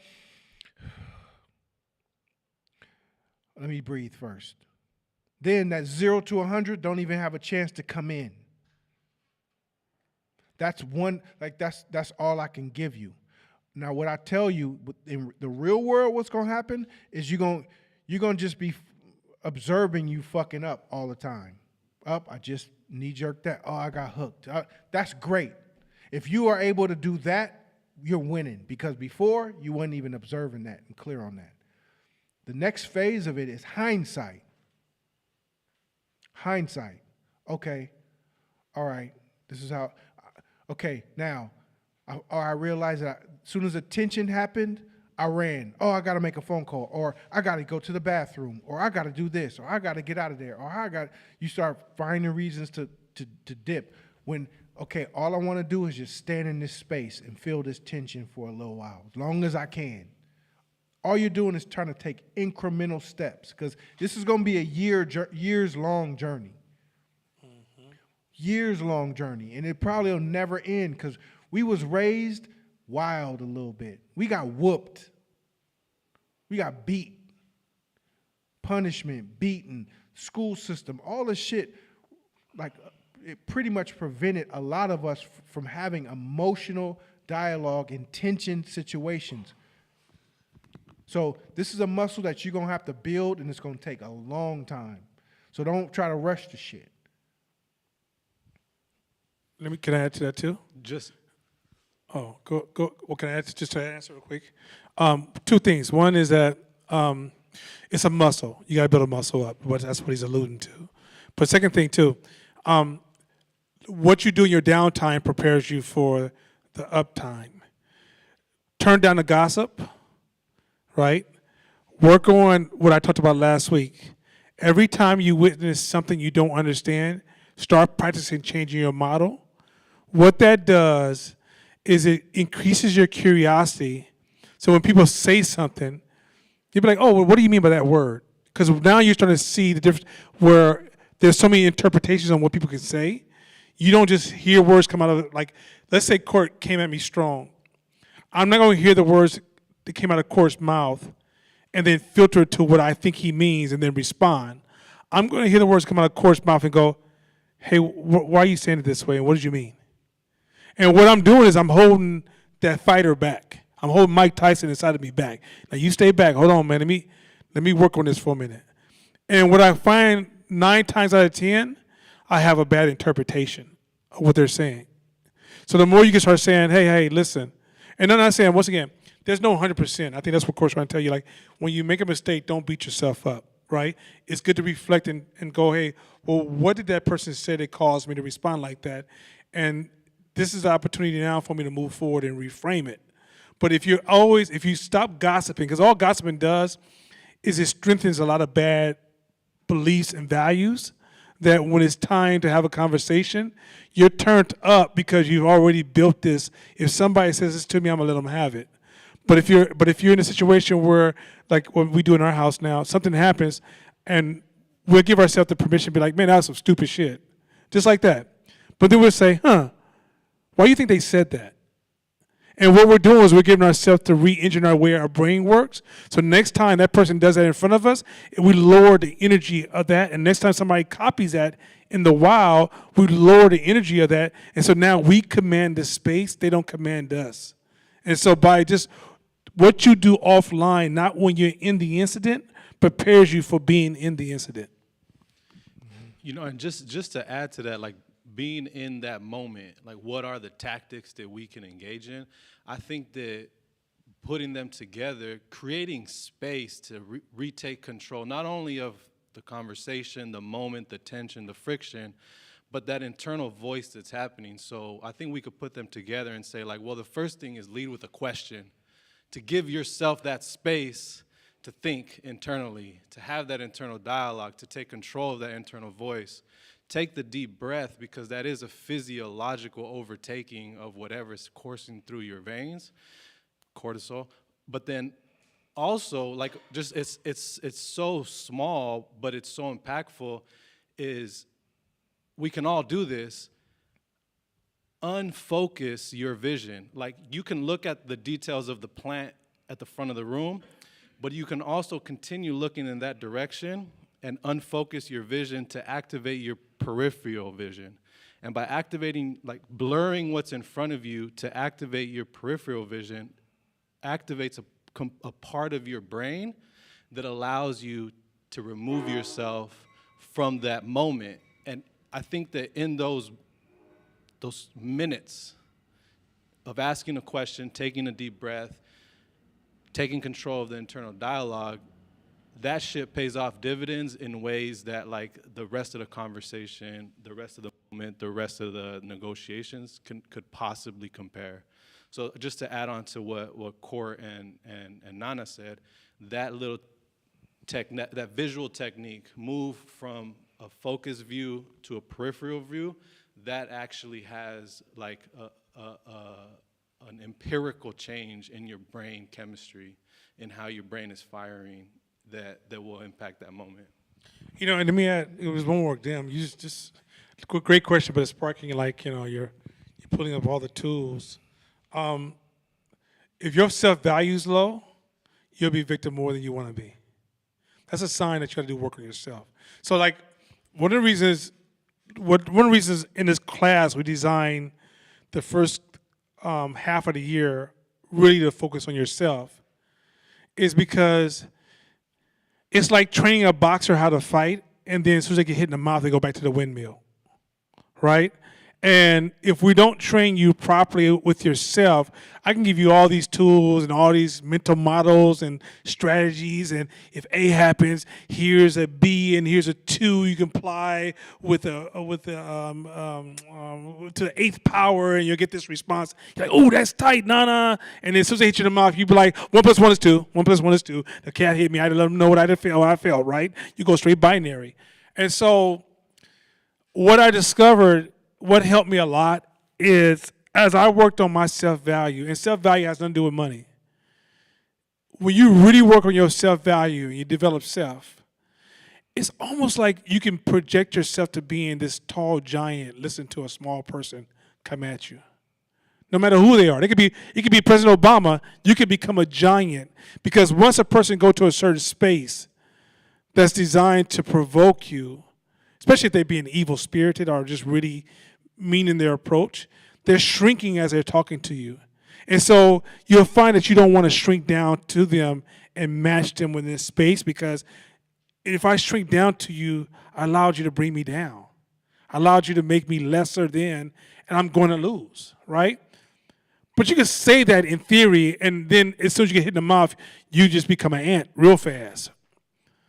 But if you're always working on yourself and people will ask you a question and you're always developing your curiosity about people, you'll be surprised how fast your brain go, oh my God, this person's having this type of experience. I wonder what they're going through.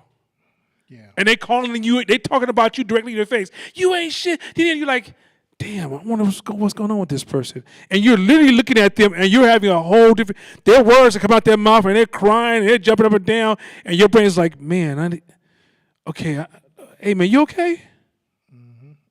Like, how did you just, and you almost like you just one of the disciples of Jesus, because you just like that, like, why did you just like show up at that moment and be so calm and so focused?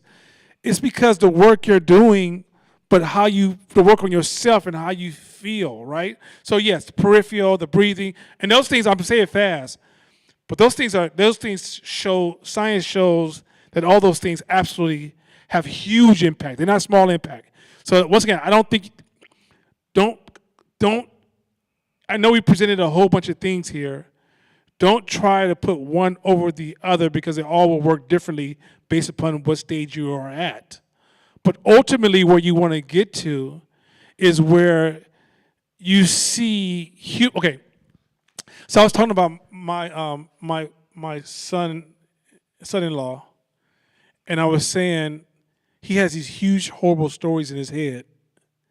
He thinks that his father went to the Jesus Christ class of parenting, became perfect, but then when he was born, decided he don't like him and ain't gonna follow the rules.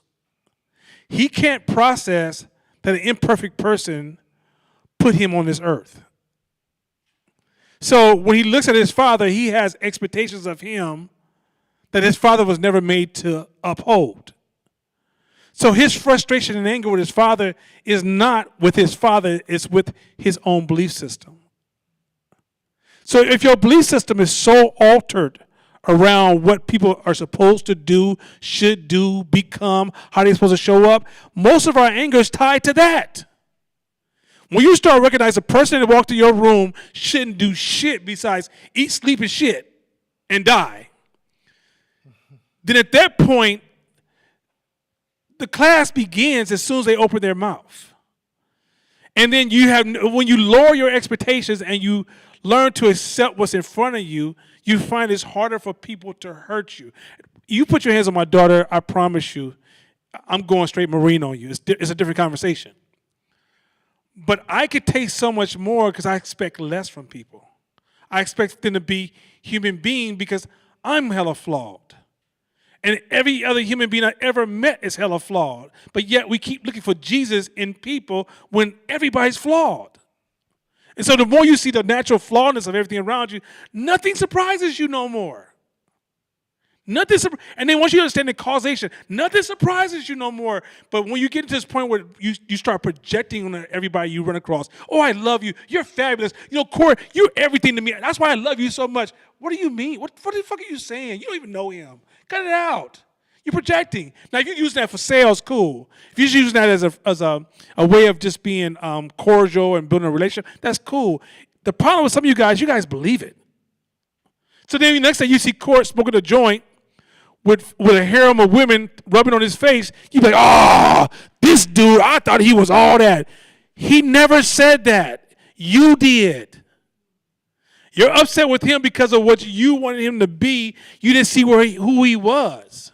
And then there's a host of other biases that go into that of how you perceive people and availability bias. You watch something on the news and somebody looks just like the person on the news and you automatically just project that image onto that person, right? There's so many variations of things you just don't process and understand. And so your anger often is your cue that you just don't understand. So as you rise up, those emotions will come down. If anybody wants to rub on my face, you can do it. It's good. I'm taking applications. I'm fucking with you. Hey, it's 10:05. This has been a great class. So I'll see you guys next week. So on that note, we out. I'll see y'all.